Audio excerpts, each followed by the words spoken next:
students of grade 8. Today we will be doing unit 7 in your pupils book. And this unit is about you.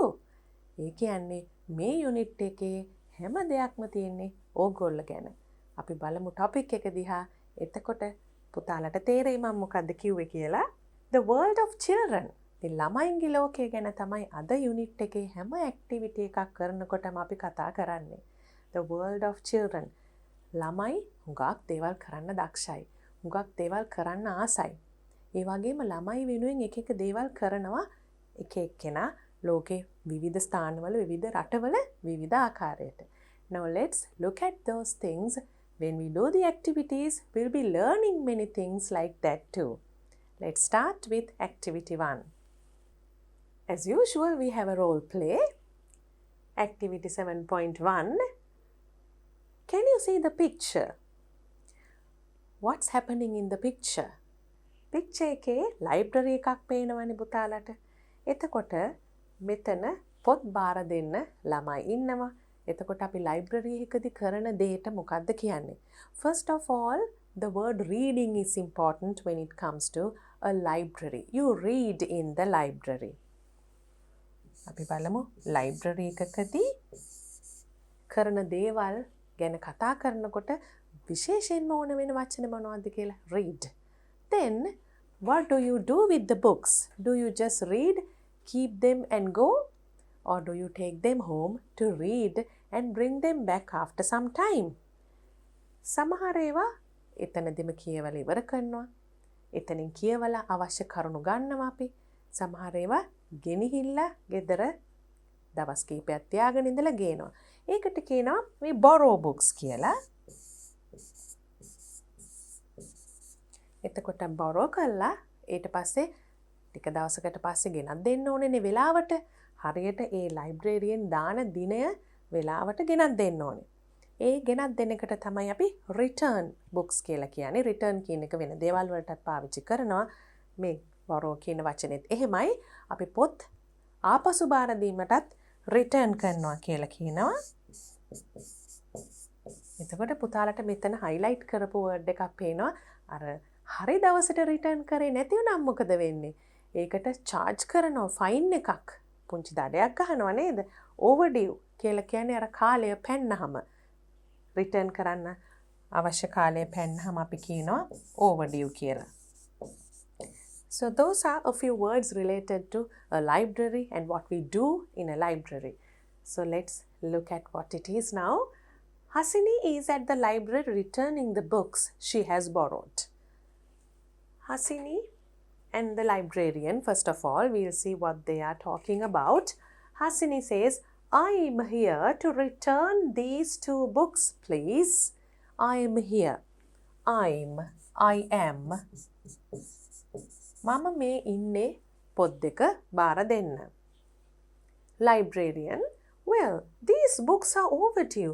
There is a fine on these. There's a fine. There is. ඒ කියන්නේ දැන් කල්ලිකුත් වෙලා තියෙන හින්දා fine එකක් තියෙනවා කියලා කියනවා. Fine එකත් අපි overdue කියන එකත් එක්කම එන දෙයක්. දැන් පුංචි ගෙවීමක් කරන්න තියෙනවා මේ කල්ලිකුත් වීම නිසා. Hasini, yes, they were borrowed 3 weeks ago. I'm sorry, I was down with the flu. How much is the fine? Then Hasini apologized කරනවා. She says that she was not well. කොහොමද අසනීපෙන් හිටියා කියලා කියන්නේ? උණ හැදිලා හිටියා වගේ දෙයක් කොහොමද කියන්නේ? I was down with the flu.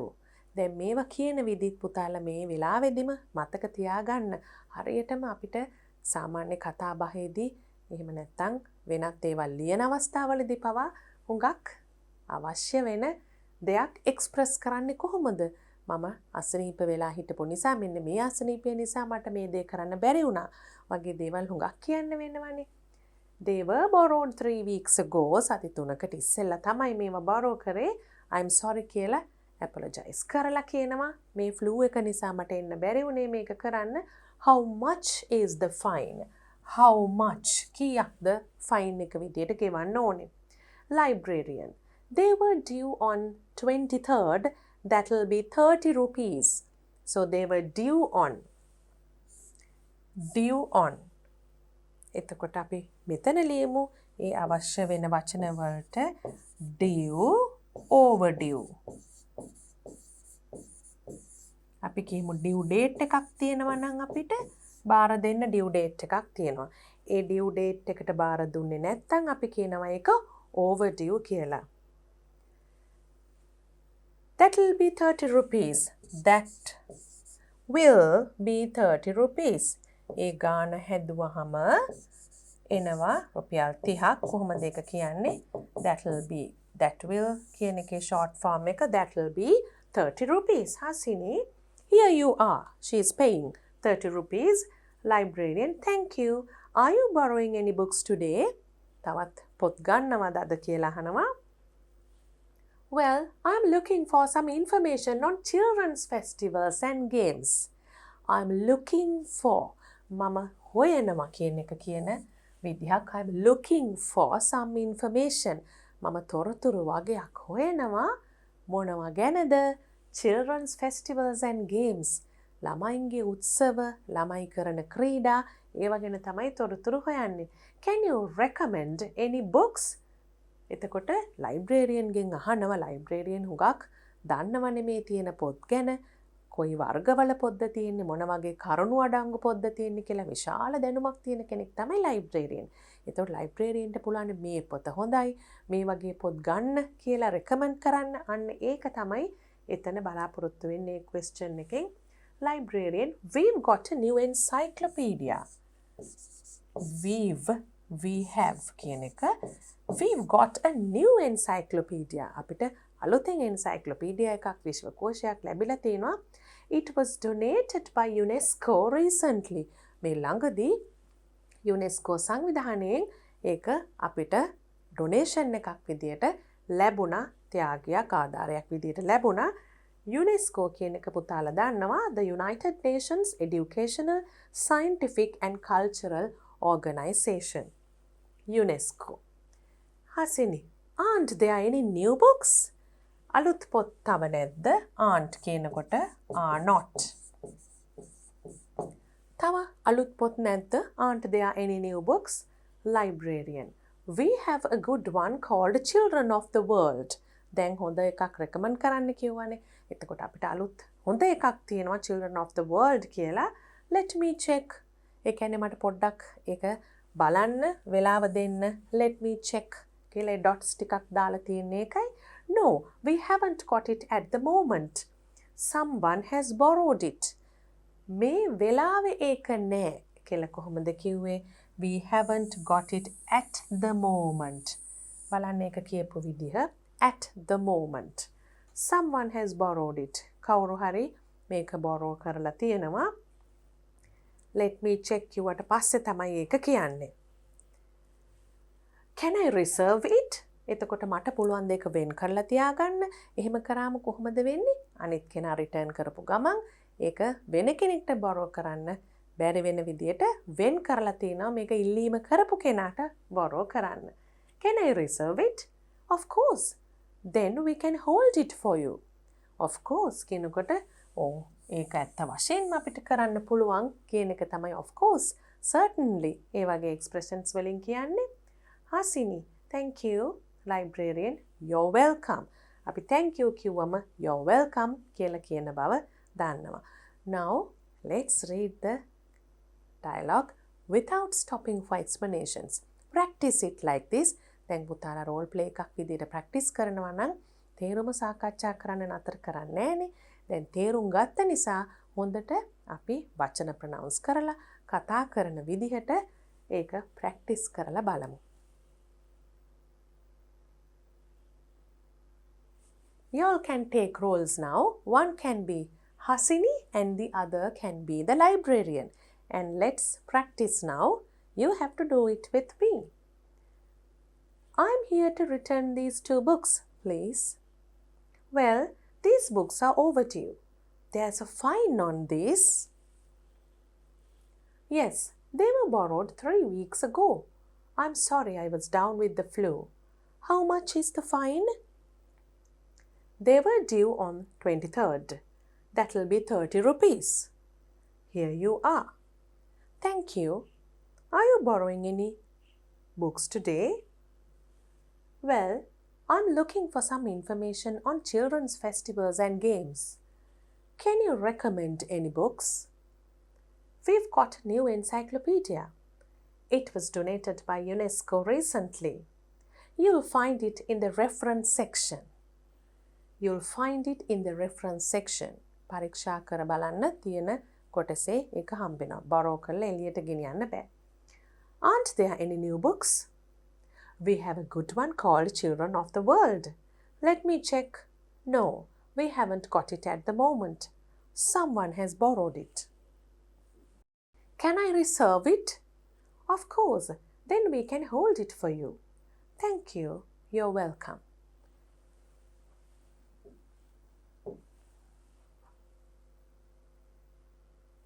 What do you have to remember apart from understanding what this role play means?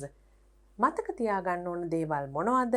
මේකේ තේරුම දැනගන්නවට අමතරව. අපි ලියමු මෙන්න මේක. I was down with the flu. How much is the fine?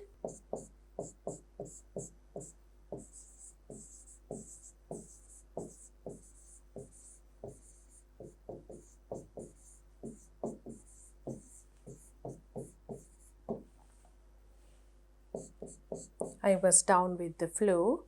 ඊළඟට ඇහුවා how much is the fine? කීයක් ගෙවන්න ඕනේද දඩේ හැටියට?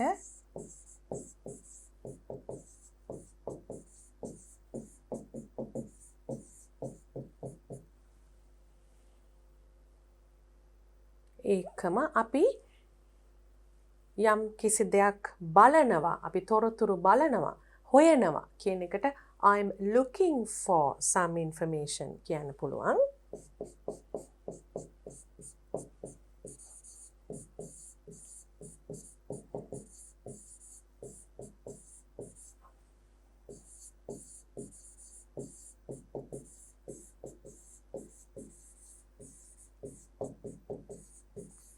I'm looking for some information. Then අපිට මෙන්න මේ වෙලාවේ මේක නෑ. At the moment. මේ අවස්ථාවේදී මේක නෑ කියලා කියන්න පුළුවන් එක්ස්ප්‍රස් කරන්න පුළුවන් විදිහ තමයි මේ we haven't got it at the moment.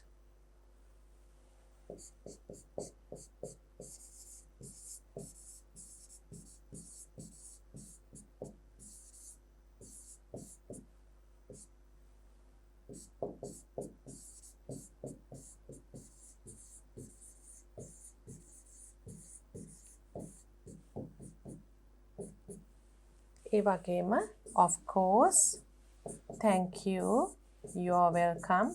අපි මීට කලින් ඒවා highlight කරලා ඒව ගැන කතා කරලා තියෙනවා. පුතාලා ඒවත් හොඳට මතක තියාගන්න ඕනේ. Read the dialogue and complete the sentences. So we have to fill in the blanks here. You can see the blanks. How many blanks are there? 1, 2, 3, 4, 5. Let's fill in the blanks. First we have to read the words given to fill in the blanks. Late fee, returned, overdue, borrow, requested. Late fee. ඒ කියන්නේ අර පහුවෙච්ච නිසා ගෙවන්න වෙන එක. Return, overdue කියන දෙකම borrow තුනම අපි කතා කරා පටන් ගන්නකොට requested. Request කරනවා කියන්නේ ඉල්ලීමක් කරනවා. Hasini blank 2 books to the library. Hasini returned 2 books to the library. The books were 3 weeks, සති 3ක්, overdue. Overdue. දිනේ පැනලා සති 3ක්. Since the due date was passed, she had to pay a late fee. Late fee. ඒ කියන්නේ due date එක පහු වෙලා නිසා late fee එකක් ගෙවන්න උනා. පරක්කු වෙලා ගෙවන ගෙවීමක් කරන්න උනා. Hasini wanted to. Some books on children's festivals and games. Hasini wanted to borrow.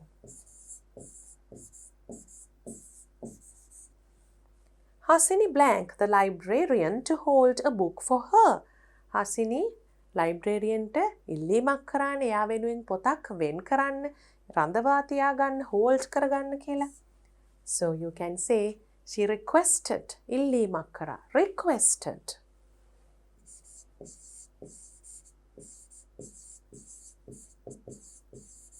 Hasini requested the librarian to hold a book for her.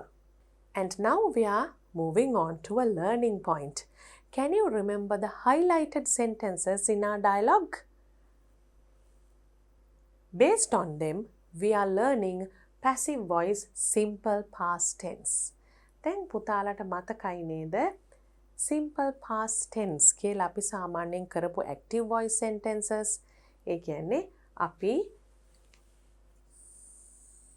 සාමාන්‍යයෙන් කරලා ඉවර වෙච්ච දෙයක් active voice එකෙන් කියනවා නම් අපිට කියන්න පුළුවන් we played cricket yesterday.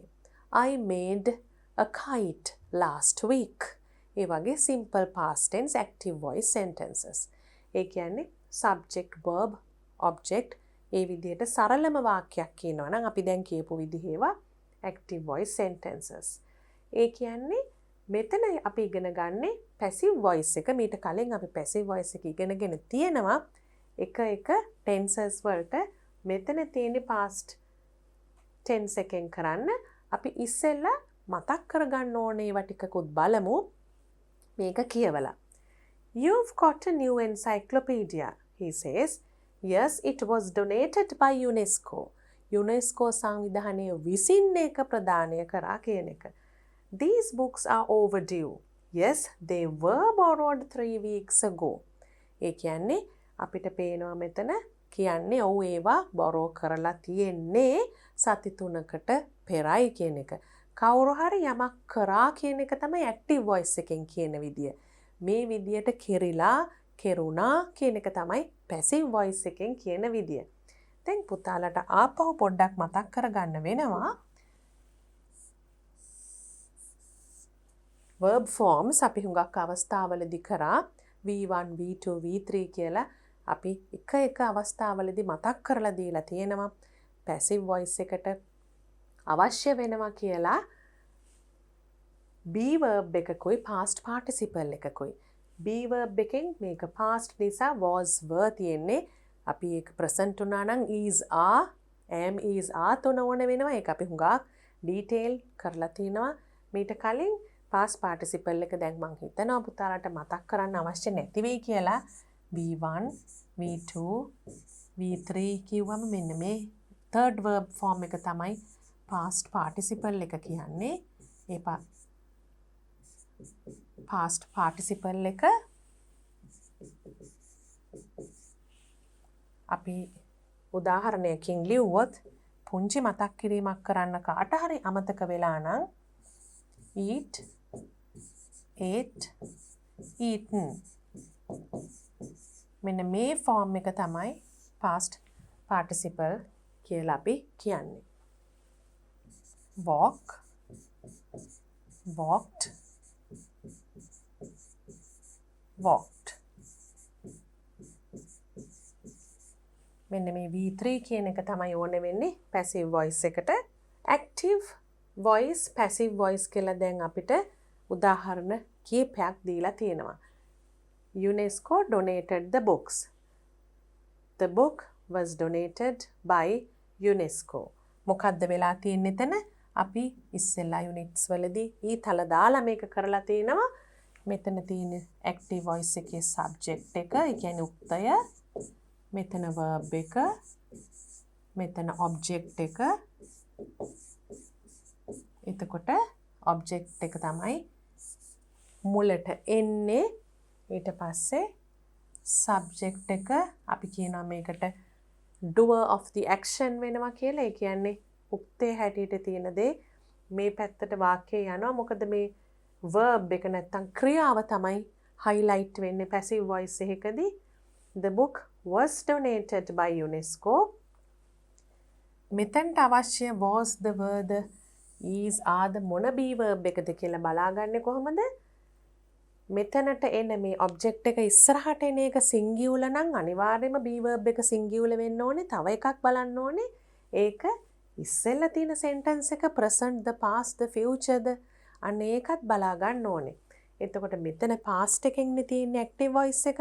එතකොට past simple ඒ කරුණු දෙකම past and singular කියන කරුණු දෙකම නිසා මේක singular ඒක වචන ඉස්සෙල්ලා තිබුණ verb එක past අන්නේ කරුණු දෙකම නිසා අපි was කියන be verb එක යොදා ගන්නවා. එතකොට අපි මෙතන be verb එක තීරණය කරන්න පාවිච්චි කරපු කරුණු දෙක මොනවද? singular plural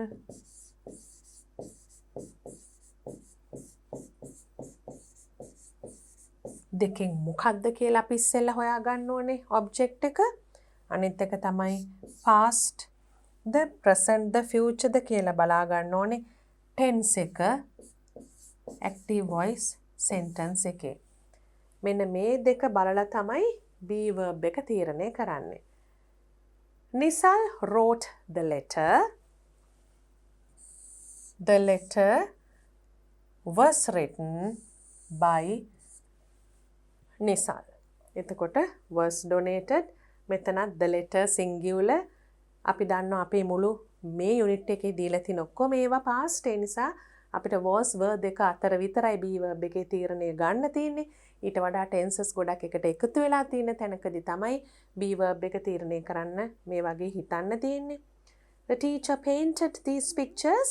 අන්න බලන්න එතන පොඩි වෙනසක් තියෙනවා අපිට plural වෙලා තියෙනවා එතන. The teacher painted these pictures, subject verb object. These pictures were painted by. A pictures කියන එක plural නිසා was කියන්න බෑ were වෙන්න ඕනේ. They gave us presents. ඒ කියන්නේ ඒගොල්ලන් අපිට ත්‍යාග ලබා දුන්නා කියන එක. එතකොට we were given presents. අපිට ඒගොල්ලෝ අතින් තෑගි ලැබුණා කියන එක. මෙතන පුතාලට පේනවද මේ by them කියන එක ඇයි brackets ඇතුලේ තියෙන්නේ කියලා මතකයිද පුතාලට? එහෙම දෙයක් එහෙම මතක නැත්තම් ආයි මතක් කරන්නම් මම. ඒක අනිවාර්ය නෑ. හැබැයි by the teacher කියලා හරියටම කෙනෙක් ඉන්නවා නම් අපිට ඒක දාන්න වෙනවා. සමහර අවස්ථාවලදී ක්‍රියාව විතරයි වැදගත් වෙන්නේ, කවුද කියන එක වැදගත් නැහැ. කවුද කියන එක හරියට දීලා නැහැ. they කිව්වම pronoun එකක් කවුරු හරි පිරිසක් වෙන්න පුළුවන්. එහෙම තැනකදී අපි by them නැතුව we were given presents කියලා කියනවා. මොකද කවුද දුන්නේ කියන එක සඳහන් වෙලා නැති නිසා ඒක passive voice එකේදී අයින් කරන්න පුළුවන්. අපි non agental passive කියලාත් ඒකට කියනවා. ඒ නම අවශ්‍ය නැහැ. නිකන් මම කිව්වේ පුතාලා පොතක හරි දැක්කොත් ඒක මතක් වෙන්න. අපිට පොත් ලැබා දෙනු ලැබුවා කවුරුද කියලා දුන්න නැති නිසා sentence එකේ ඒක නොදා ඉන්නවා. අපි මේ they වෙනුවට මෙතන තිබුණේ the teachers gave us presents, the relatives gave us presents, the friends gave us presents වගේ දෙයක් නම් අපිට කවුද කියලා දීලා තියෙන නිසා ඒගොල්ලන්ව අර අනිත් එකෙන් හලන්න බෑ. passive voice එකෙන් අපිට කියන්න පුළුවන් we were given presents by our neighbors, our friends. අන්නේ විදිහට the friends කියලා මෙතන තියෙන එක එතෙන්ට දාන්න පුළුවන්. Complete the sentences in the passive voice is activity 7.2. The school main hall looked very nice. It painted recently. ඉස්කෝලේ main hall එක හරිම ලස්සනයි. ලස්සනට පෙනුණා. ඒක ළඟදි paint කරලා. It was painted.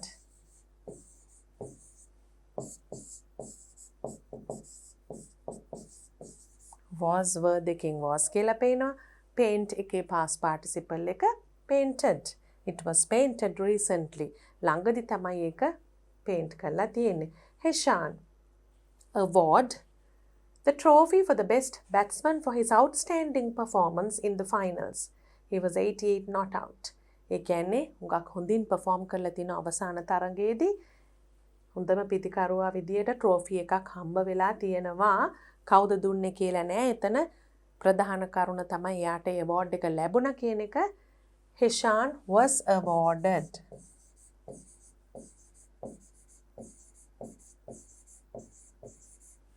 Heshan was awarded the trophy for the best batsman. We had a lot of homework last week. අපිට හුඟක් ගෙදර වැඩ තිබුණා ඊයේ සතියේ.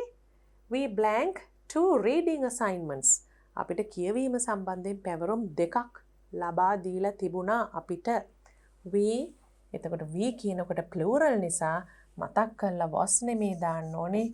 We were එතකොට give එකේ past participle එක given. We were given 2 reading assignments. The Children's Day blank at our school yesterday. Celebrate සමරනවා. ඊයේ. එතකොට කොහොමද passive voice එකෙන් කියන්නේ? Was celebrated. පුතාලට මෙතනදී පේනවා මම ඉස්සෙල්ලා යුනිට් එකේදීත් මතක් කරා past participle forms of the verb හුඟක් හොඳින් මතක තියාගන්න වෙනවා පාවිච්චි කරලා හුරු වෙන්න වෙනවා. හුඟක් අවස්ථාවලදී අපිට ඕන වෙනවා මේ past participle form එකත්. At our school yesterday, all the students blank out to see a film. හැම ළමයෙක්වම ෆිල්ම් එකක් බලන්න එළියට ගෙන යනු ලැබුණා කියන එක තමයි passive voice එකෙන් කියන්නේ අපි. All the students එතකොට මෙතන plural නිසා අපි අනිවාර්යෙන් දන්නවා was නෙමෙයි were කියලා. All the students were taken out to see a film. Now we have to do activity 7.3, reading and writing. These historical events are written in the active voice. Rewrite them in the passive voice using the table given in activity 2 in the workbook. අපි workbook එකේ ඒ table එකක් දීලා තියෙනවා. අපි මෙතන practice කරලා බලමු table එකකට යන්න කලින්. හරිම ලේසි. මොකද මෙතන තියෙන්නේ subject, verb, object කියන තුන නිසා අපිට කරන්න තියෙන්නේ හැම එකේදීම object එක ඉස්සරහට ගේන එකනේ. එතකොට කවුද මේක කරේ? මෙයා මේ දේ කරා කියන එක මේ කෙනා විසින් මේ දේ කරනු ලැබුවා කියලා අපි දන්නවනේ active passive voice එකේ වෙනස. ඉස්සෙල්ලාම අපි objects ටික ලියාගෙන යන්න පුළුවන් අපිට. එතකොට පුතාලට තේරෙනවා එකම රටාවකට තමයි මේක වෙන්නේ කියලා. 1 2 3 4 අපි හතරෙම objects ටික එකට ලියාගෙන යමු. America,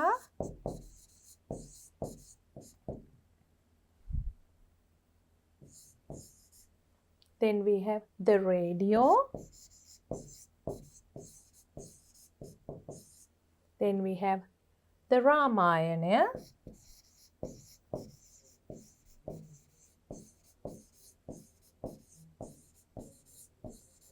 and the pyramids.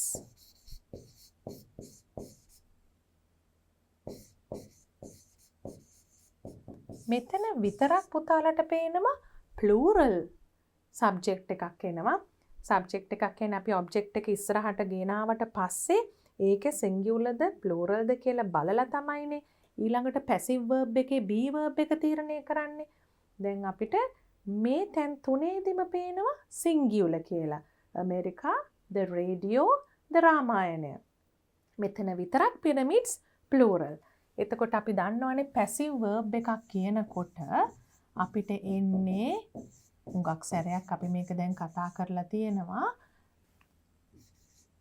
be verb එකක් එක්ක past participle එකක් එනවා කියලා අපි දන්නවා. එතකොට අපි මෙතන passive verb එක හැම තැනම ලියාගෙන ගියොත් America was මෙතනත් was එන්නේ be verb එක මේ තැන් තුනේම was මෙතන විතරක් were. ඊළඟට discovered, invented, wrote, built කියන එකේ past participle එක ඒ හැම එකේම past form එකමයි past participle එක. එතකොට America was discovered, the radio was invented. මෙතන නම් past participle එක වෙනස් වෙනවා. wrote කියන්නේ past form එක. ඒකේ past participle එක written. The Ramayana was written. The pyramids were built. එතකොට අපි subject එක හැටියට තිබුණ එක දැන් මොකද්ද කරන්නේ? By whom කියන එක දානවා. එතකොට America was discovered by කියලා Christopher Columbus.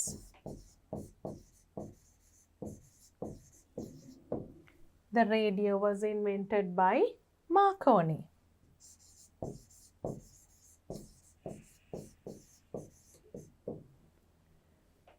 The Ramayana was written by Valmiki.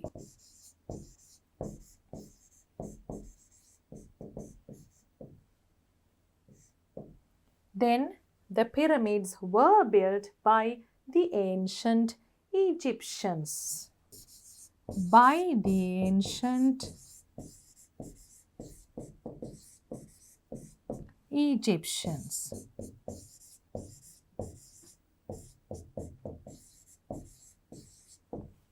මෙන්න මේ විදියට පුතාලට active voice sentences passive voice එකෙන් ලියන්න පුළුවන්.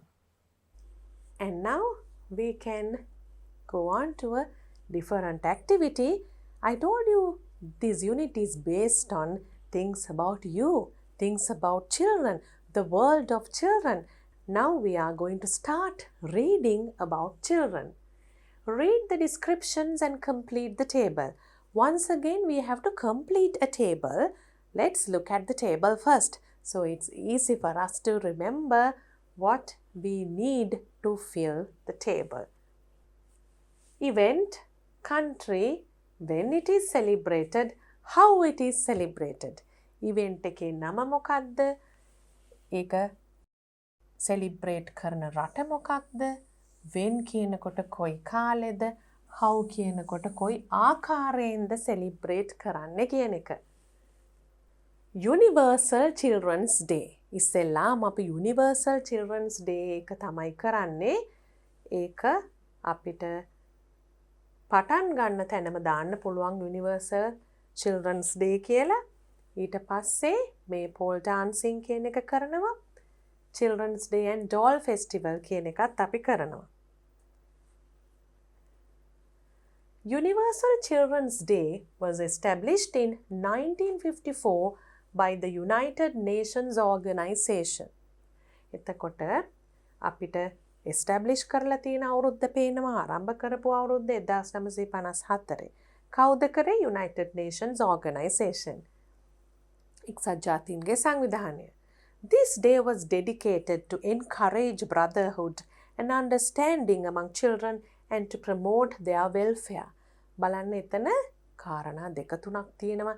ඇයි මේ වගේ එකක් මොන වගේ අය වෙනුවෙන්ද කරන්නේ ඇයි කියන එක. එතකොට පුතාලට මේ සමහර වචනවල තේරුණොත් අවශ්‍ය නම් බලා ගන්න තියෙනවා. ඒකට යන්න කලින් අපි ඉස්සෙල්ලා මේ තියෙන විදිහට තේරුම් ගන්න බලන්න ඕනේ.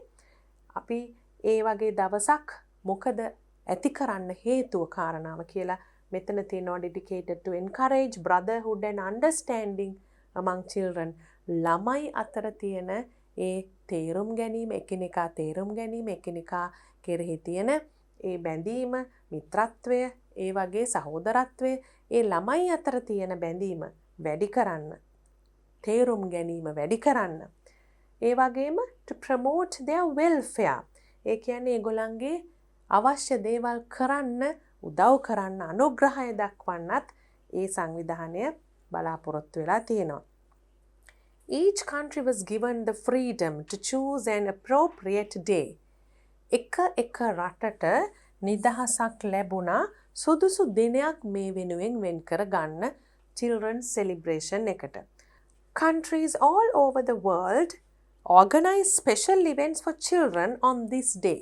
ලෝකයේම ඉන්න හුඟක් රටවල් වල අය special events විශේෂ දේවල් විශේෂ උත්සව වගේ දේවල් සංවිධානය කරනවා organize කරනවා මේ දවස සමරන්න. Sri Lanka celebrates Children's Day on October 1st. අපි දන්නවා ලංකාවේ October 1st තමයි Children's Day celebrate කරන්න කියලා. Maypole dancing. මේපල් ඩාන්සින් කියන එක මෙන්න මේ පින්තූරේ බැලුවමත් පුතාලා දැකලා තියෙනවා නම් මතක් කරගන්න. සමහර වෙලාවට ස්පෝර්ට්ස් මීට් වල පොඩි ළමයින්ගේ ප්‍රයිමරි සෙක්ෂන් ස්පෝර්ට්ස් මීට්ස් වල වගෙත් මේක කරනවා මම දැකලා තියෙනවා. In some European countries, again European රටවල, European countries, children dance around a wooden pole called maypole to welcome spring on May Day. Spring, welcome spring. දැන් seasonal changes එක ඉන්න රටවල් වල එක සීසන් එකකින් තව සීසන් එකකට මාරු වෙනවා කියන එක විශේෂත්වයක්නේ. අවුරුද්දට ස්ප්‍රින් සමර් ඕටම් වින්ටර් කියන සීසන්ස් 4 මාරු වෙන දවස විශේෂයෙන් ඒගොල්ලන් ඒ හැම සීසන් එකක්ම හැම ඍතුවක්ම ආදරෙන් පිළිගන්නවා. එක එක ආකාරයෙන් හොඳ නරක ඒ ඍතුවල තිබුණාට. ඉතින් ස්ප්‍රින් කියන්නේ කොහොමත් අර වින්ටර් එක ඉවර වෙලා මල් පිපෙන්න ගන්න, ගස්වල දළු එන්න ගන්න, කොළ හැලිච්ච ගස්වල ඒ වගේ ඉර පායන එක වැඩි වෙන්න ගන්න කාලේනේ ස්ප්‍රින් කියන්නේ සමර් වලට ලෑස්ති වීම. එතකොට ඒක වෙල්කම් කරන්න බොහොම සතුටෙන් කරන දවසක් කරන ඉවෙන්ට් එකක් තමයි මේක. වෙල්කම් ස්ප්‍රින් කියන්නේ ස්ප්‍රින් සීසන් එක පිළිගන්නවා. මේ ඩේ එකේ තමයි ඒක කරන්නේ. එතකොට මේ day is a traditional spring festival celebrated on May 1st කියලා තියෙනවා. සාම්ප්‍රදායික traditional කියන්නේ. එතකොට traditional spring festival එකක්. Children hold colorful ribbons in their hands and weave them around the maypole as they dance. දැන් මේ dance එක පිළිවෙලකට කරන්නේ මේ ribbons අල්ලගෙන ඒක ලස්සනට වියනවා. පැටලෙන්න දෙන්නේ නැති වෙන්න තමයි ඒ dance steps හදලා තියෙන්නේ. ඒ කරන විදිහට ලස්සනට වියනවා මිසක් ඒ ribbons පැටලෙන්නේ නැහැ. Usually one girl is chosen to lead the dance. සාමාන්‍යයෙන් usually එක ළමයෙක්ව තෝරා ගැනෙනවා dance එක lead කරනවා කියන්නේ නායකත්වය දෙන්න. She is called the May Queen. May Queen හැටියට හඳුන්වන්නේ ඒ maypole dance එක නායකත්වයක් අරගෙන dance කරන lead කරන girl තමයි May Queen කියලා අපි හඳුන්වන්නේ. And now you have Children's Day and Doll Festival.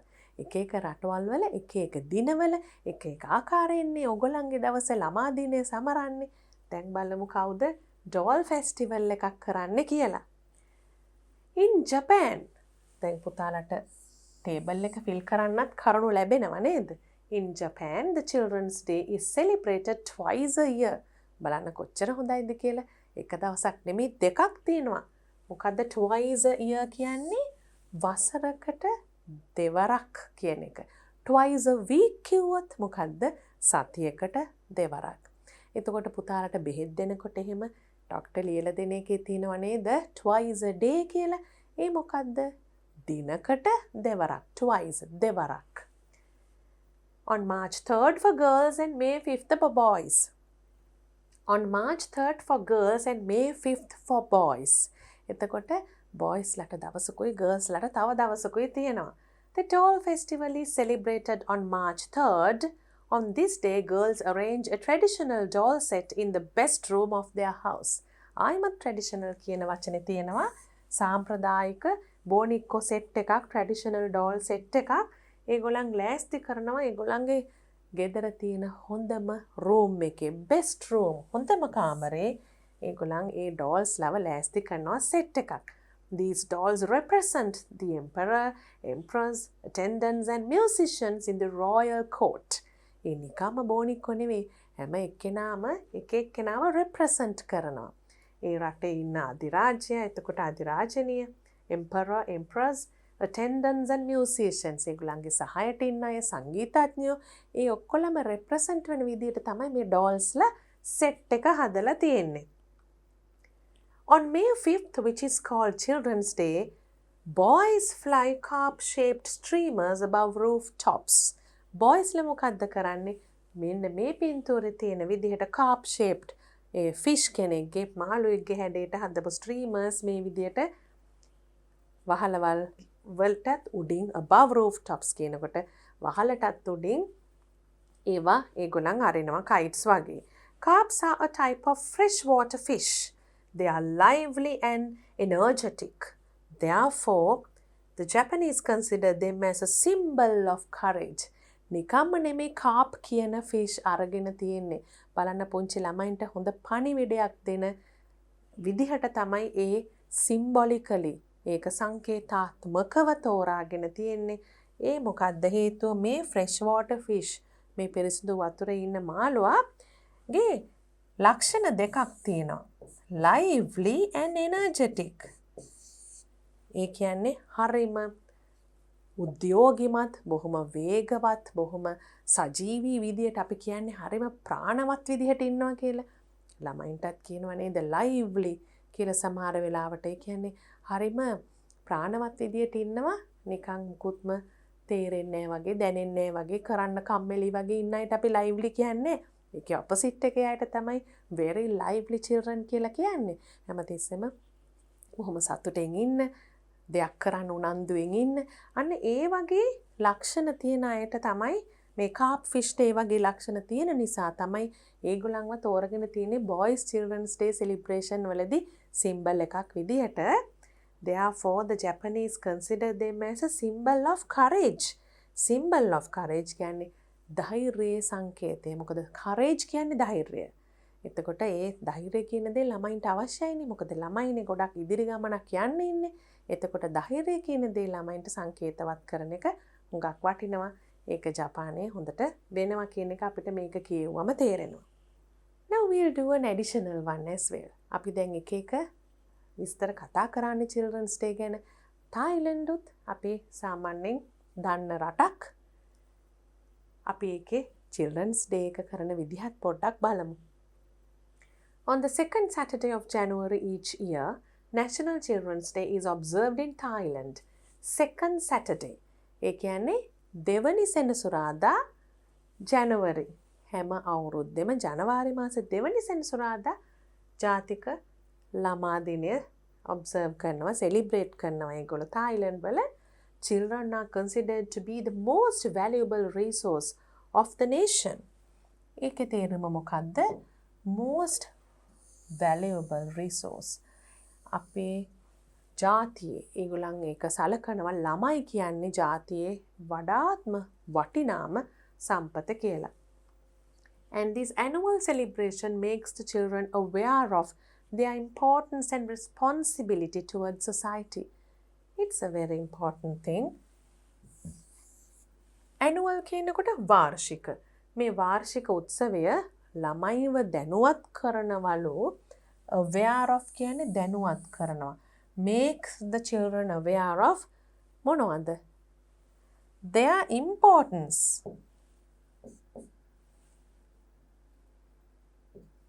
Their importance and responsibility towards society.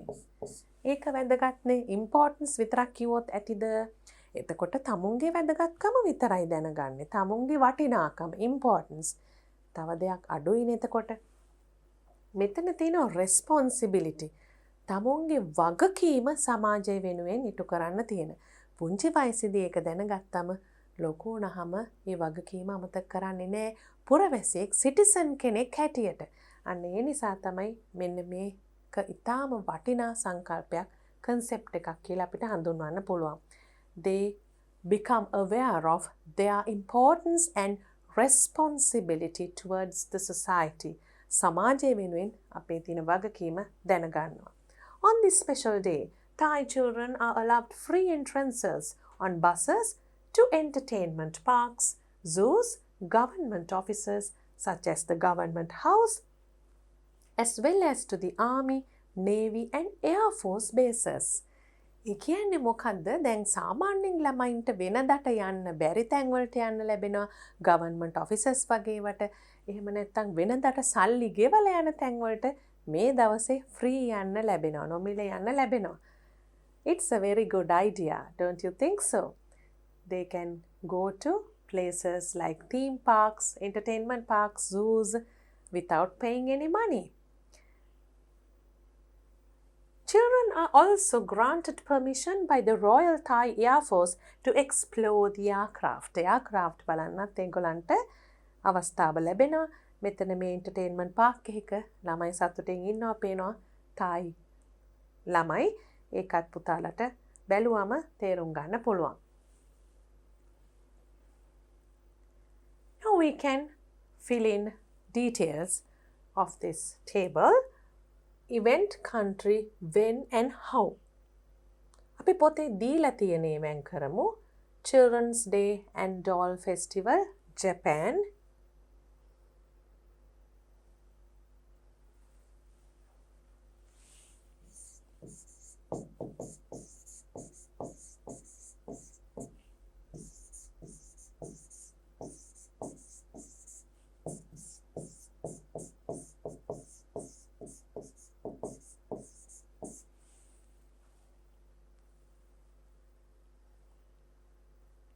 අපිට මේපල් ඩාන්සින් කියන එක ගන්න පුළුවන් තව ඉවෙන්ට් එකක් විදියට.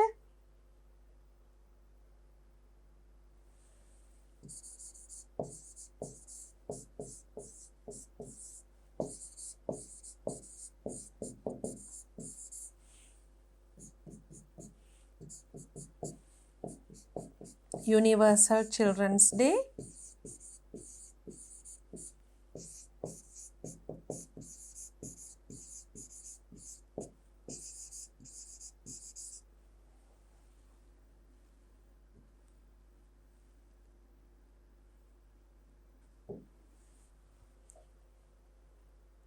country එක බලුවොත් අපිට ජැපෑන් ගන්න පුළුවන් මෙතනට. මෙතන European countries. මෙතන හැම රටකම කරන දේ දීලා තියෙනවා. එක එක රටවල් වලට එක එක දින ලබා ගන්න නිදහස දීලා තියෙන බව තියෙනවා. ඒකේ විශේෂයෙන් එක රටක් ගැන සඳහන් කළා නැහැ. ලංකාවේ මෙන්න මේ දවසේ කරනවා කියලා තියෙනවා.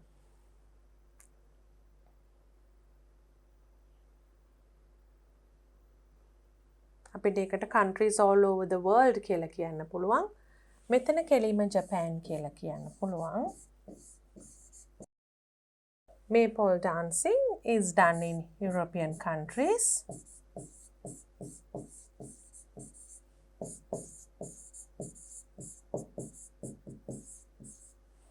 Universal Children's Day අපිට වෙනම රටක් දීලා නැහැ. ලංකාවේ celebrate කරන දවස දීලා තිනවා. හැබැයි විශේෂයෙන් දීලා තියෙන්නේ countries all over the world.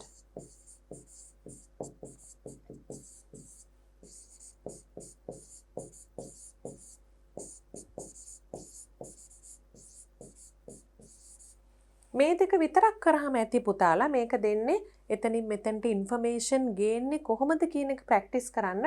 අපිට විශේෂයෙන් රටවල් දීලා තියෙන Japan and European countries නිසා ඒ දෙක විතරක් ලිව්වත් ඇති. when කියන එකට අපිට දිනේ බලලා ලියන්න පුළුවන් කවද්ද කියලා. ජපාන් වල දීලා තිබුණා March 3rd.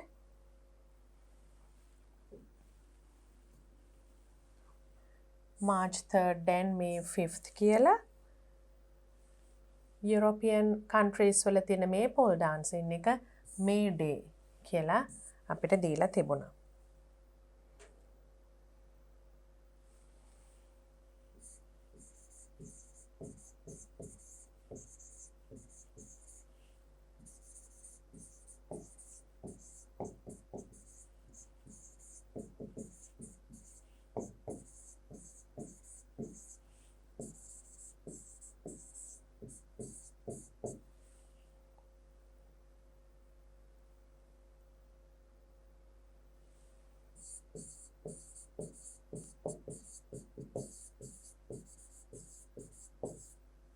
මෙතන අපිට දාන්න පුළුවන් countries were given freedom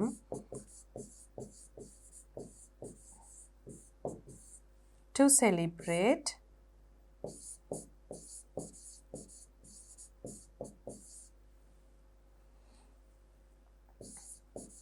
on days of their choice. ඒගොල්ලන්ට අවශ්‍ය විදිහට දිනය තෝරාගෙන celebrate කරන්න දුන්නා. How it is celebrated? එකට අපිට දාන්න පුළුවන් කොහොමද celebrate කරන්නේ? dolls festival එකේ නම් අපිට තේරෙනවා දැන් traditional dolls ලගෙන් අපි කියපු දේ අනුව ලියන්න තියෙන්නේ මෙන්න මේකයි කියලා. Arrange traditional doll set in the best room of their house. ඊළඟට boys ලට fly cup shaped streamer above rooftops.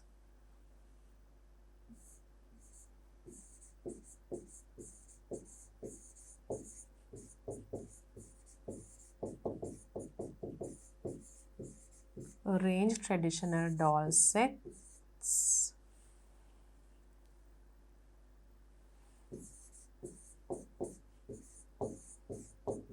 in the best room of their house.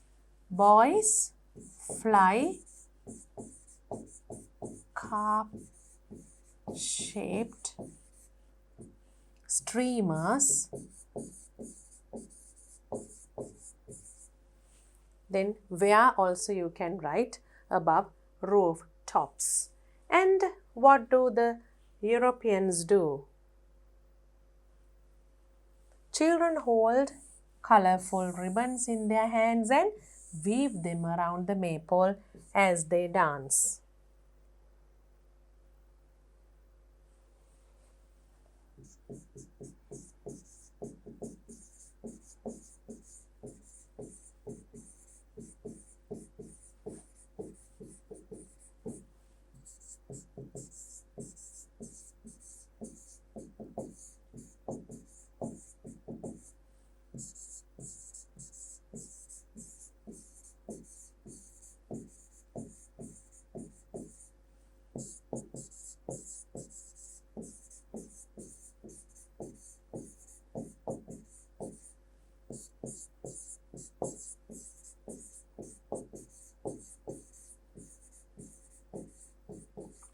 නටන ගමන්ම ඒ පෝල් එක වටේ රිබන්ස් අල්ලගෙන ඒක වියන ගමන් තමයි නටන්නේ කියන එක තියෙනවා. But for the general one මං කිව්වේ පුතාලා මේ දෙක කරාම ඇති. හැබැයි මේ ඉස්සෙල්ලම පැරග්‍රාෆ් එකේ තිබුණ ඒවා අනුවත් පුරවනවා නම් පොදුවේ හැම රටකටම දීලා තිබුණ ඒවා අපිට දාන්න පුළුවන් how කියන එකට ඒගොල්ලන් එක එක රටවල් වලින් එක එක දේවල් කරනවා කියන එක තමයි දාලා තිබුණේ. They organize special events.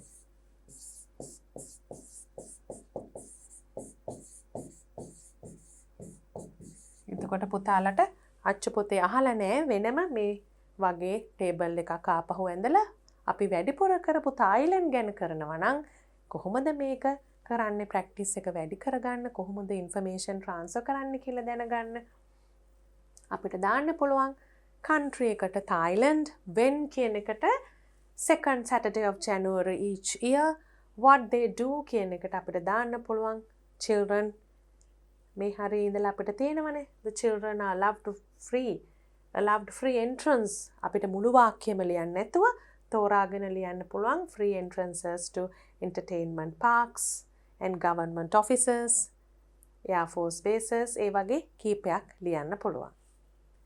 And now we can start activity 7.5 once again about how children celebrate festivals. And it's a speaking activity and also a group activity. Do you like group activities, children? පුතාලා සයිද කණ්ඩායම් ක්‍රියාකාරකම් කරන්න. එහෙනම් මේක ඒ වගේ එකක්. How do Sri Lankan children celebrate festivals? Select එකක් අපිට තෝරගන්න තියෙනවා. One of the festivals or events celebrated in Sri Lanka. Construct 5 sentences saying how children celebrate the selected festival. පුතාලට දැන් දීලා තියෙන තොරතුරු වලට අනුව වාක්‍ය ගොඩනගන්න තමයි තියෙන්නේ. දීලා තියෙනවා ඔක්කොම තොරතුරු. ඉවෙන්ට් එක කොහොමද මේ සෙලිබ්‍රේට් කරන්න කියන එක. Each member should present one sentence to the class. You may make use of the facts and picture clues given below. දීලා තියෙන කරුණු facts picture clues අපිට ඒවා පාවිච්චි කරලා මේ sentences ගොඩනගන්න පුළුවන්. සරල වාක්‍ය ගොඩනගන විදිහ අපි බලමු දීලා තියෙන facts වලට අනුව. මෙතන දීලා තියෙනවා Sinhala and Tamil New Year Deepavali, Christmas, Ramazan and Independence Day. මේ හතරේ traditional rituals තියෙනවා. Traditional games, special food items. අපි දන්නවා New Year, Ramazan වෙනකොට special food items තියෙනවා. මෙතනින් අපිට තෝරගන්න පුළුවන් එක් festivals වලට පාවිච්චි කරන දේවල්. Fireworks, Christmas වලට, national flag එක, Independence Day එකට, parades යන්නෙත්, national anthem එක යන්නෙත් Independence Day එකට, එතකොට church gifts, carols, festival of lights කියනකොට Christmas එක යනවා. Oil lamps එහෙම කියනකොට අපිට පුළුවන් New Year එකත් එක්ක සම්බන්ධ කරන්න. Auspicious time නැකත් වෙලාවල්, offer elders a sheaf of beetle, බුලත් අතක් වැඩිහිටියන්ට දෙනවා. New clothes එතකොට ඒ ටික අපිට දාන්න පුළුවන් New Year එකට. Christmas tree, the crib, Christmas cake, visit friends and relatives මේක ආපහු Christmas එක්ක සම්බන්ධ කරන්න පුළුවන්. visit friends and relatives කියන එක New Year එකට Christmas එකට දෙකටම දාන්න පුළුවන්. traditional rangoli patterns අපිට දීපවාලි තියෙනවා. share food with neighbors ඒකත් අපිට Ramazan වලට New Year වලට ඔක්කොටම දාන්න පුළුවන්. visit relatives කියන එකත් තියෙනවා ආපහු. new moon present කියනකොට Ramazan වලට නවසඳ බැලීම. එතකොට අපේ නැකත් වල එහෙම කොටසකුත් තියෙනවා. එක සමහර rituals හුඟක් උත්සවවලදී විවිධ ජාතීන් විවිධ ආගම් වලට අයත් අය අනුගමනය කරන දේවල් සමහර වෙලාවට සමාන දේවල් අපි දකිනවා. So based on these facts given and also the picture clues given, we can make sentences. අපි picture clues උත් බලලෙමු. Rangoli patterns created on the floor using colored rice, dry flour, colored sand or flower petals for Hindu festivals. අපිට පේනවා මෙන්න මෙතන ඒ ලස්සනට patterns හදනවා floor පොළවේ හදන්නේ. එතකොට ඒවට පාවිච්චි කරනවා පාට කරන ලද සහල්, colored rice, පිටි, flour, ඒ වගේම වැලි, colored sand, වැලි පාට කරලා පාවිච්චි කරනවා, මල් පෙති පාවිච්චි කරනවා. හුඟක් ලස්සනට. Here you can see what we eat during New Year time, and then here you see a Christmas tree, and here you see what we eat during Deepavali or even New Year time, and also here we see what we eat during Ramazan time, Watlappang, and then here you see a parade we see on Independence Day celebrations. So let's write a few sentences, construct a few sentences now. So we can start this by saying that the Sinhala and Tamil New Year is celebrated in April. ඒක අපි අමතර වාක්‍යයක් විදිහට ලියලා ඉතුරු පහ ලියමු. එතකොට අපි 6ක් වෙන්න ලියනවා.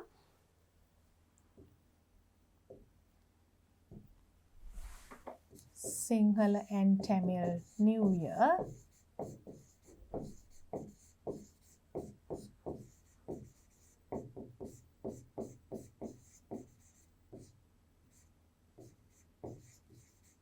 is celebrated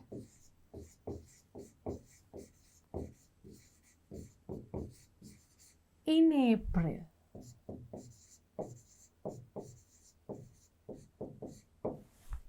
ඊට පස්සේ අපිට ගන්න පුළුවන් ඊළඟට වාක්‍ය පහක් අපිට හදන්න කියලා තියෙන නිසා මේකෙන් පස්සේ අර ටේබල් එකේ තියෙන විස්තරවලට අනුව මොන වගේ දේවල්ද අපිට ගන්න තියෙන්නේ කියලා බලමු. auspicious times ගැන කරානේ අපිට දීලා තියෙනවා විස්තර සිංහල අවුරුද්දට auspicious times වල කරන හැටි දේවල් නැකත් වෙලාවට children join their parents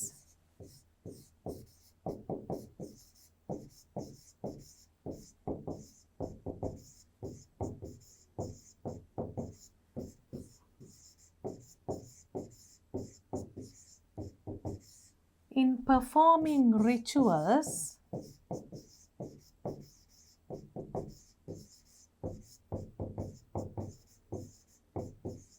on auspicious times.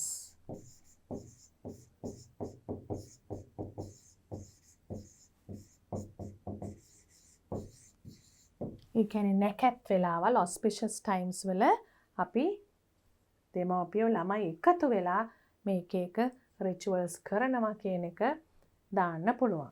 අපිට new clothes ගැන දාන්න පුළුවන්. new clothes ගැනත් අපි new year එකට කතා කරන මාතෘකාවක් අපිට දීලා තියෙනවා ඒක table එකෙත්. Children wear new clothes.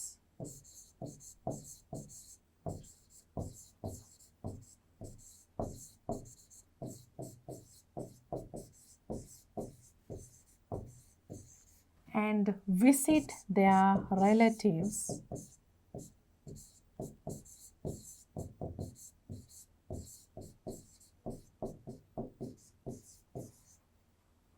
with parents. දෙමාපියොත් එක්ක නෑදෑයෝ බලන්න යනවා කියලා තියෙනවා අලුත් ඇඳුම් ඇඳගෙන අවුරුද්දට. අපිට ඒ වගේ මෙතන දීලා තියෙන විස්තර වලින් තවත් අදහස් ගන්න පුළුවන්. traditional rituals ගැන කිව්වා අපි, clothes ගැන කිව්වා. ඒ වගේම තවත් දේවල් අපිට new year එකේ කියන්න දේවල් තියෙනවා. අපි මෙතන තියෙන sheaf of beetle කියන එක ගත්තොත් අපිට ඒක ලියන්න පුළුවන් offer elders a sheaf of beetle children.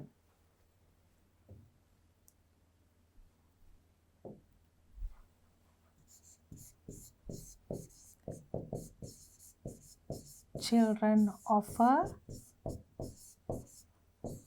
a sheaf of beetle. බුලත් අතක් දෙනවා කියන එක.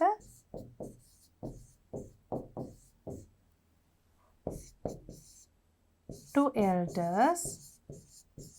Children offer a sheaf of beetle to elders and receive. ඒගොල්ලන්ගෙන් ලැබෙනවනේ ත්‍යාග ලැබෙනවා, ආශිර්වාද ලැබෙනවා. Receive gifts and blessings. Receive gifts and blessings කියලා තියෙනවා. Then we can write about food. Food ගැන ලියන්න තියෙනවා අපිට.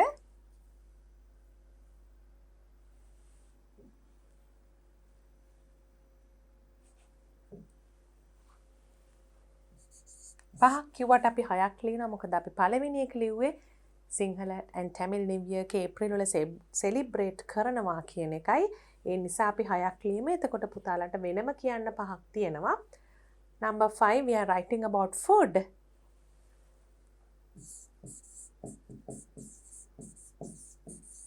Children also love to eat.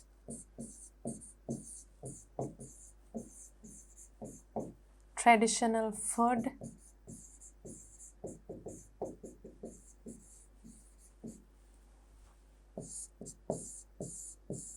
Such as, you can write karum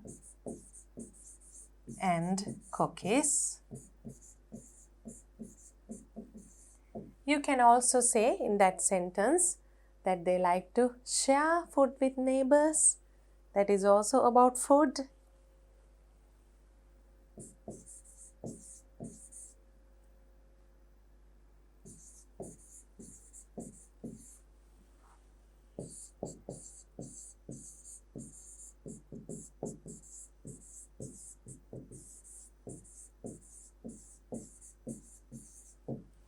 Now we can move on to write about games. Children love to play games too. How can we write that sentence?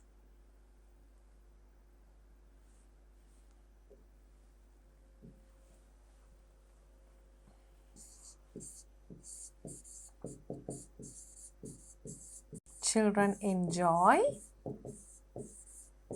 playing traditional games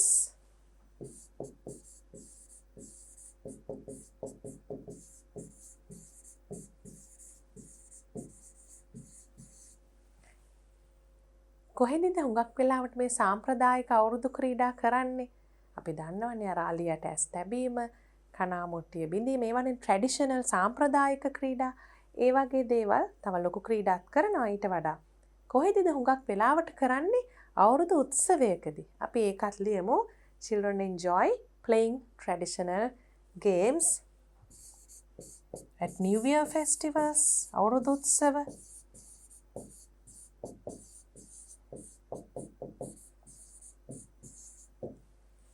Based on these sentence structures, you can write something about other festivals as well. මේ විදිහට වාක්‍ය ලියන්න ඉගෙන ගත්තම මේ කෑම වර්ගවල නම් මාරු කරන්න තියෙනවා.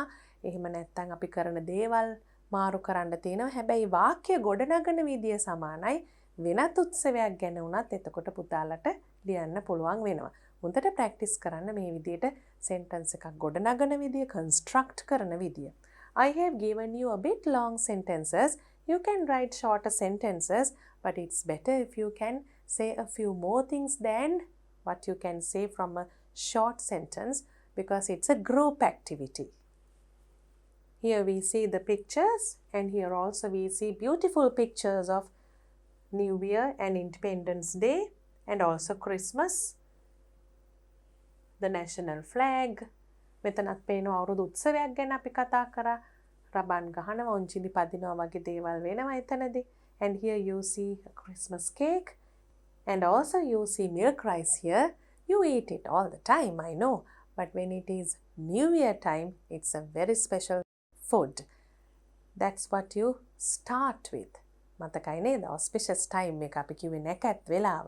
අන්න ඒ වෙලාව පටන් ගන්නෙ මොකෙන්ද? කිරිබත් කාලා තමයි වැඩියෙන්ම. ඒ නිසා ඒක හුඟක්ම අපිට ලියන්නම අවශ්‍ය දෙයක්. වාක්‍ය ලියනකොටත් අපි ලියුවේ කැවුම් කොකිස් ගැන විතරයි.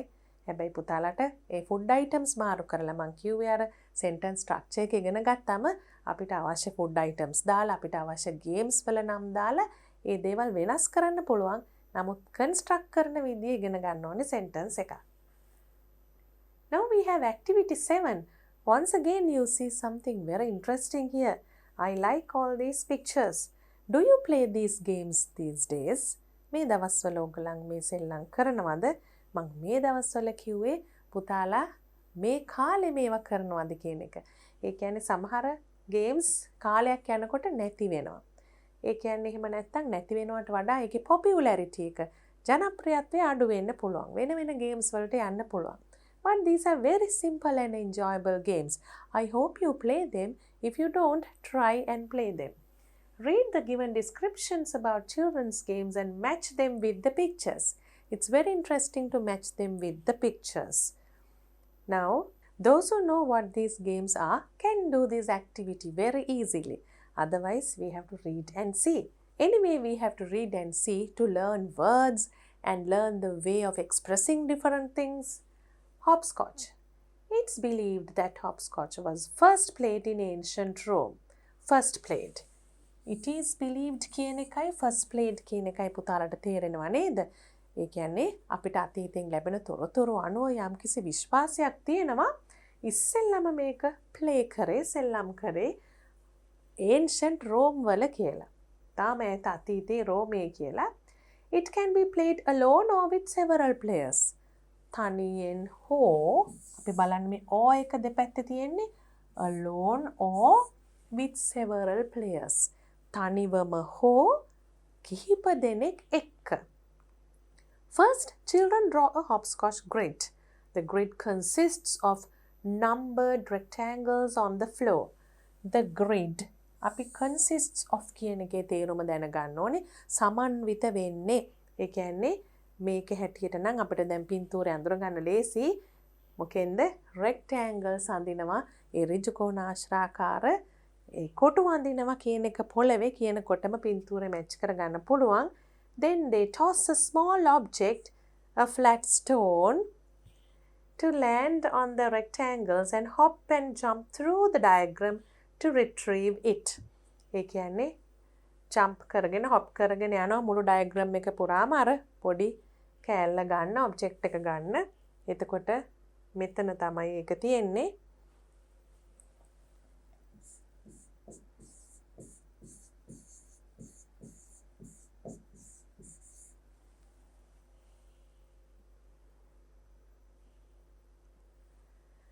Catch the dragon's tail. දැන් අපි බලමු dragon ගේ tail එක අල්ලන්න මොකද්ද කරන්න කියලා. This game comes from China. Dragon කියනකොට ඉතින් China එක්කනේ සම්බන්ධ. Children form a line by placing their hands on the shoulder of the child in front of them. හුඟක් දේවල් එක්ස්ප්‍රස් කරන විදිය ඉගෙන ගන්න හොඳ තැනක්. Form a line. අපිට ඉස්කෝලේදීත් හරියට ඕන වෙනවනේ form a line. පේලියක් හැදෙන්න. කොහොමද ඒක කියන්නේ? Form a line. පේලියක් හැදෙන්න කියනවා by placing their hands on the shoulder of the child in front of them. ඉස්සරහ ඉන්න ළමයාගේ shoulder එක උඩ උරහිස උඩ අත තියලා කියලා කොහොමද කියන්නේ? By placing their hands. The first child on the line is dragon's head and the last is the dragon's tail. Line එකේ පළවෙනි එක්කෙනා dragon's head, අන්තිම එක්කෙනා dragon's tail. The head tries to catch the tail by moving the line. The others try to prevent it without breaking the line. ඉස්සෙල් එක්කෙනා tail එක අල්ලන්න හදනවා. ඒ කරන අතරේ අනිත් ළමයි prevent කරන්න හදනවා. මොකද්ද? ඒ වෙන දේ වළක්වන්න හදනවා. එක දෙයක් හැබැයි මතක තියාගන්න ඕනේ. Without breaking the line. Line එක කඩන්නේ නැතුව. When the head catches the tail becomes the new head. Head ගිහිලා tail එක ඇල්ලුවම අලුත් head වෙන්නේ tail එකට හිටපු කෙනා. So you see it here that picture D is the game called Catch the Dragon's Tail.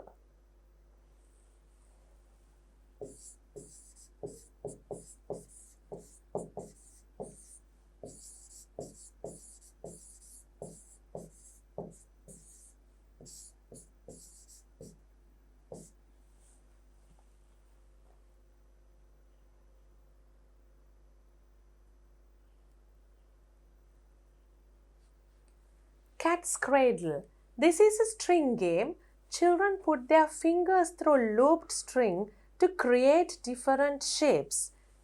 එක shapes හදනවා කියන එක තමයි create different shapes කියන්නේ. Strings දෙකක් අස්සෙන් ඇඟිලි දාලා වෙනස් කර they pass the string back and forth to change shapes. ඉස්සරහට පිටිපස්සට හරව pass කර string එක shapes වෙනස් කරනවා. Cat's Cradle තමයි එකට කියන්නේ. Picture D.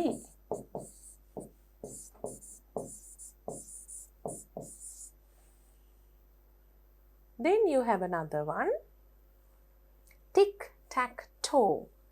Can you see 3 lines here? You get the words here. In this description, knots and crosses. Tic-tac-toe is a paper and pencil game. කොලයි pencil එක තමයි කරන්නේ. It requires 2 players. Requires කියන්නේ මේකට අවශ්‍ය වෙනවා සෙල්ලම් කරන්න දෙන්නෙක්. Players draw a 3x3 grid on a paper. 3ක් කොටු එක පැත්තකට 3 ගානේ grid එකක් අඳිනවා and mark the grids with X or 0 marks. The player who is able to mark the grid in a horizontal, vertical or diagonal pattern wins the game. එතකොට horizontal කියනකොට මේ අතට vertical, diagonal මේ ඕනෑම අතකට pattern එක අඳින්න පුළුවන් නම් ඒක තරඟය දිනනවා. එතන tic tac toe තමයි game එකේ නම. එතකොට tic tac toe අපි දැම්මා ඕනනම් horizontal නැත්නම් vertical එහෙම නැත්නම් diagonal කියන ඕනෑම අතකට ඒක කරොත් දිනන්න පුළුවන්.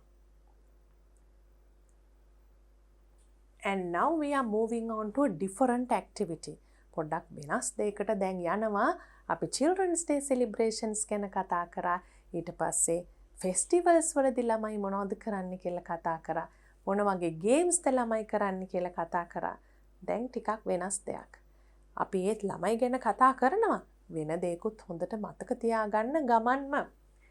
Amina wrote a letter to her friend Senani describing how her school celebrated the Children's Day, but the letter is mixed up. Put it in the correct order. මිශ්‍ර වෙලා තිනවා අනුපිළිවෙල. Put it in the correct order කියන්නේ විශේෂයෙන් අපි එක නිවැරදි අනුපිළිවෙලට දාන්න කියන එක. you have to very clearly remember the components of a letter. ලියුමක අඩංගු වෙන්න ඕන දේවල් හොඳට පුතාලා මෙතන මතක තියාගන්න ඕනේ. ඒ වගේම අපි ඊළඟට කරන්නේ අර ඕඩර් එක හදන ඇක්ටිවිටි එක නිසා මොන අනුපිළිවෙලින්ද මේ දේවල් එන්න ඕනේ කියන එක හොඳට මතක තියාගන්න ඕනේ. B. 27 Station Road, Avessavella. A. Please give my regards to your family, your friend Amina. එතන පේනව නේද? අන්තිම දේ කියලා. මොකද අපි කියනවනේ පවුලේ අයව ආදරෙන් මතක් කරා කියන්න. ඒගොල්ලන්ට අපේ ආදරය දෙන්න කියන ඒ අදහසනේ මේ වගේ විදිහකට කියන්නේ අපි. Please give my regards to your family කියලා ඊට පස්සේ මේක ලියන්නේ ඔයාගේ යාළුවා අමීනා කියන්නේ අන්තිමට. එතකොට අපි දන්නවා ඒක එන්නේ last එක හැටියට. address එක ලියන්න නම් මුලින් කියලා අපි දන්නවා 27 Station Road, Avessavella. Dear සේනානි කියලා කියන්නේ අපි ලියුමේ body එක ලියුමේ අහන්න තියෙන දේවල් පටන් ගන්න කලින් ලියන එක. C. I hope you are in good health. I am looking forward to hearing from you. ඒ කියන්නේ මම හිතනවා ඔයා හොඳින් ඉන්නවා කියලා. In good health කියන්නේ සනීපෙන් ඉන්නවා කියන එක. I am looking forward to කියන්නේ මොකද්ද? මම හුඟක් ආසාවෙන් බලාගෙන ඉන්නවා ඔයාගෙන් ලියුමක් ලැබෙනකන්. hearing from you. Please write to me soon. ලස්සනට බොහොම ආදරෙන් ඉල්ලා හිටිනවා මට ඉක්මනට ලියුමක් එවන්න කියලා. එතකොට give my regards කියන්නේ මොකද්ද කියලාත් අපි කතා කරා. තව තියෙනවා දැන් ලියුමේ body එක මොකක්ද අපි ලියුමේ ප්‍රකාශ කරන්නේ කියන එකක් තියෙනවා. E. Our school celebrated the World Children's Day on October 1st. Our school celebrated. එතකොට අපේ ඉස්කෝලේ World Children's Day එක සැමරුවේ මෙන්න මේ දවසේ October 1st කියලා තියෙනවා. A special program was conducted. දැක්ක නේද? විශේෂ වැඩසටහනක් පැවැත්වුණා කියලා කොහොමද කියන්නේ? was conducted. අපි ඉගෙන ගත්තු simple past active එකක් passive voice වලට හැරෙව්වහම past passive sentence එකක් තමයි was conducted කියලා තියෙන්නේ. On that day, our principal gave a speech at the morning assembly. එතන අපිට තියෙනවා principal උදෑසන රැස්වීමේදී කතාවක් පැවැත්තුවා කියලා. He talked about the history of the Children's Day. මොකක් ගැනද principal කතා කරේ මොකක් ගැනද කියලා කියන්නේ talked about. එතකොට history කියනකොට ඉතිහාසය. ළමා දිනේ ඉතිහාසය ගැන තමයි principal කතා කරලා තියෙන්නේ. We also got to know a lot of important things about children's rights from his speech. අපි යමක් දැනගන්න ලැබුණා කියන විදිහක් තමයි got to know. කොහොමද කියන්නේ we got to know. අපිට දැනගන්න ලැබුණා මොනවද දැනගන්න ලැබුණේ? A lot of important things. ගාක් වැදගත් කරුණු. මොනවා ගැනද? Children's rights. ඒ කියන්නේ ළමා අයිතිවාසිකම්. Children's rights කියන්නේ ළමා අයිතිවාසිකම්. ළමා අයිතිවාසිකම් ගැන හුඟක් දේවල් දැනගන්න ලැබුණා මේ කතාවෙන්. After that we enjoyed a magic show and a film. ඒ කියන්නේ ඊට පස්සේ අපිට magic show එකක් සංදර්ශනයක් චිත්‍රපටයක් ඒ වගේ දේවල් ලැබුණා Children's Day දවසේ. ළමයින්ට අර පාඩම් උගන්වන්නේ නැතුව ඊට වඩා නිදහසේ විනෝදයෙන් ඉන්න ලැබෙන දවසනේ. We were given ice cream too. දැන් එතනත් අපිට තියෙනවා passive voice sentence එකක්. අපි ඒකත් මතක් කරගමු. අපේ මේ යුනිට් එකේ විශේෂයෙන් අපි අවධානය යොමු කරන නිසා past passive voice sentences වලට අපිට ice cream උත් ලැබුණා. දැන් අපිට පේනවා ඒක විස්තරයක්. ඊට ඉස්සෙල්ලා නේද මේක අහන්න ඕනේ. කොහොමද අපි ඒක දන්නේ? How are you doing? ඔබට කොහොමද කියලා අහන එක අපි ලියුමේ ඉස්සෙල්ලාම අහන්න දෙන්නේ. එතනින්ම දන්නවා මේට ඉස්සෙල්ලා මේක එන්න ඕනේ කියලා. Thanks for the lovely birthday card you sent me. හරිම ලස්සන birthday card එකක් එවලා තිබුණා මට. ඒකට හුඟක් ස්තුතියි. I had a nice time on my birthday. කොහොමද කියන්නේ මට හුඟක් හොඳ සතුටින් මගේ birthday එක ගත කරන්න ලැබුණා කියන එක. Had a nice time. I had a nice time on my birthday. This time I donated a few books to the local library. මේ වෙලාවේ මම අපේ පලාතේ තියෙන පුස්තකාලයට පොත් ප්‍රදානයකුත් කරා කියලා තියෙනවා. එතකොට අර බර්ත්ඩේ එකට තෑගි හම්බෙන්නකම් විතරක් බලන් ඉන්නේ නැතුව තමුන්ටම අලුතෙන් හැමදේම ගන්න විතරක් බලන් ඉන්නේ නැතුව තමුන්ගේ බර්ත්ඩේ එක දවසේ තමුණුත් දෙයක් ප්‍රදානය කරන්න තරම් හුඟක් හොඳ අදහසක් තියෙන ළමෙක් තමයි මේ ලියුම ලියලා තියෙන්නේ. Here we can see the correct order. Shall we read the letter together so that we can remember the order and also recall what we learned on how to express certain things? සමහර දේවල් අර ප්‍රකාශ කරන විදිහ ගැන අපි අවධානය යොමු කරා. ඒකත් මතක් වෙනවා. ඕඩර් එකත් මතක් වෙනවා. දැන් අපි මුල ඉඳලම letter එක සැරයක් කියවමු. You can see the order here and let's read it now. 27 Station Road, Avisaville. Dear Senani, how are you doing? Thanks for the lovely birthday card you sent me. Yes, I had a nice time on my birthday. This time I donated a few books to the local library. Our school celebrated the World Children's Day on October 1st. A special program was conducted on that day. Our principal gave a speech at the morning assembly. He talked about the history of the Children's Day. We also got to know a lot of important things about children's rights from his speech. After that, we enjoyed a magic show and a film. We were given ice cream too. I hope you are in good health. I'm looking forward to hearing from you. Please write to me soon. Please give my regards to your family. Your friend, Amina. Now you also have to write a letter based on what we learnt and also based on something else. Sahan needs to write a letter to Amin describing his recent visits to Sigiriya. Recent visit to Sigiriya කියන්නේ යා ළඟදී සීගිරියට ගිහින් තියෙනවා. ඒක describe කරමින් විස්තර කරමින් දැන් සහන්ට ලියන්න ඕනෙලු අමීන්ට letter එකක්. Imagine you are Sahan and organize the facts about the visit before writing the letter. Use the table given in Activity 5 in the workbook Unit 7. මේ වගේ activity එකක් තියෙනවා workbook එකේ පුතාලට. ඒකෙදි තියෙනවා අපිට ලෑස්ති වෙන්න මේ ලියුම ලියන්න. ලෑස්ති වෙන්නේ මේකේ කරුණු මේ විදියට දාලා workbook activity එක පෙරලා පුතාලට බලන්න පුළුවන්. Your address, date, when you visited Sigiriya. එතකොට when කියන්නේ කවදද visit කරේ. දිනයන date එක කියන්නේ the place visited, places. අපිට විශේෂයෙන් ගිය තැන කියන්න පුළුවන්. participants කියනකොට who went on the trip with you. Participants. කවුද සහභාගී වුණේ මේ trip එකේ? Number of days කී දවසක් ගියාද? How you travelled. එතකොට how කියනකොට අපිට දාන්න පුළුවන් by bus or by train. මොන විදිහෙන්ද අපි මොන වාහනයෙන්ද ගමන් කරේ ඒ වගේ. Description.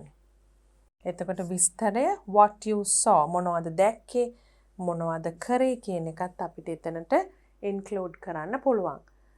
ඒක ඇතුළත් කරලා අපි ලියුමක් ලියන්න ඕනේ. අපි බලමු දැන් ඒ වගේ ලියපු ලියුමක එක example එකක්. So the 7.9 answer will be like this. So you start a letter with the address as you know and the date. So you put the date. After that you don't have to write the recipient's address because it's an informal letter. එතකොට අපි අර යාළුවෙක්ට යවන ලියුමක් නිසා ලබන්නාගේ ලිපිනේ අවශ්‍ය නැහැ. Dear Amin, how are you doing? Thank you for your letter. අපි පටන් ගන්න ඉස්සෙල්ලා ඒ වගේ දේවල් අහනවා. How are you doing? Thank you for your letter. ඒ වගේ දේවල් පුතාලට වෙනත් letters ලියන වෙලාවකදී උනත් පාවිච්චි කරන්න පුළුවන්. I enjoyed reading about your trip. මං හුඟක් විනෝද වුණා ඔයාගේ ට්‍රිප් එක ගැන කියවලා දැන් අපේ ට්‍රිප් එකක් ගැන කියන්න කලින් ඒ වගේ එකකුත් කියලා අපි ලියුම පටන් ගන්නවා. We went on a trip. බලන්න ට්‍රිප් එකක් ගියපු විදිහ කියන විදිය. We went on a trip to see ගිරිය during the last holiday. කලින් නිවාඩු කාලය තුල during කියන වචනය හුඟක් වැදගත් වෙනවා ප්‍රයෝජනවත් වෙනවා අපි ලියන අවස්ථාවලදී. එතකොට අපි වෙන තැනක් ගැන කිව්වත් මේ නිවාඩු කාලේ මෙන්න මේ තැනට ගියා කියලා කියන විදිය පුතාලා දන්නවා තැන විතරයි මාරු කරන්න තියෙන්නේ. It is a World Heritage Site. දැන් අපි සීගිරිය ගැන විස්තර කරනවා මේක ලෝක උරුමයක්. The trip was organized by my father's office. කවුද සංවිධානය කරේ කියන එක organized by කියලා කියන්න පුළුවන්. පුතාලට එතකොට neighbors අසල්වැසියෝද සංවිධානය කරේ පුතාලා කැමති විදිහකට ලියන්න පුළුවන් ලියන විදිහ දැනගත්තම. We travelled by bus. එතකොට train එකේ ගියා නම් we travelled by train. I admired the mirror wall and the frescoes. මම හුඟක් ආසාවෙන් බැලුවා කැටපත් පවුර බිතුසිතුවම්. The ruins on the summit were amazing. මේ කන්දේ අපේ සීගිරි ගලේ උඩ තිබුණ ruins නටබුන් හරිම පුදුම සහගතයි හරිම පුදුම සහගතයි කියන්නේ ඒ ලස්සන මාලිගාවක් තිබුණා කියලා අපි දන්නවා ඒකේ නටබුන් අපිට පේන්න තියෙනවා. ඉතින් ඒක දැක්කහම අර ඇති වුණ හැඟීම තමයි මේ ලියන්නේ. I took down notes about the rock fortress while listening to the guide. Took down notes. මම සටහන් ලියාගත්ත ගයිඩ් කියන දේවල් අහගෙන ඉන්න ගමන් අපි දන්නවනේ ගයිඩ් කෙනෙක් එක්ක ගියාම හුඟක් දේවල් කියලා දෙනවා කියලා මාර්ගෝපදේශකේ සංචාරක මාර්ගෝපදේශකේ. I am looking forward to meeting you soon. දැන් looking forward වගේ වචනිකුත් පුතාලට පාවිච්චි කරන්න පුළුවන් ලෙටර් එකක් ලියනකොට මම බලාගෙන ඉන්න ඔබව ඉක්මනට හමු වෙන්න.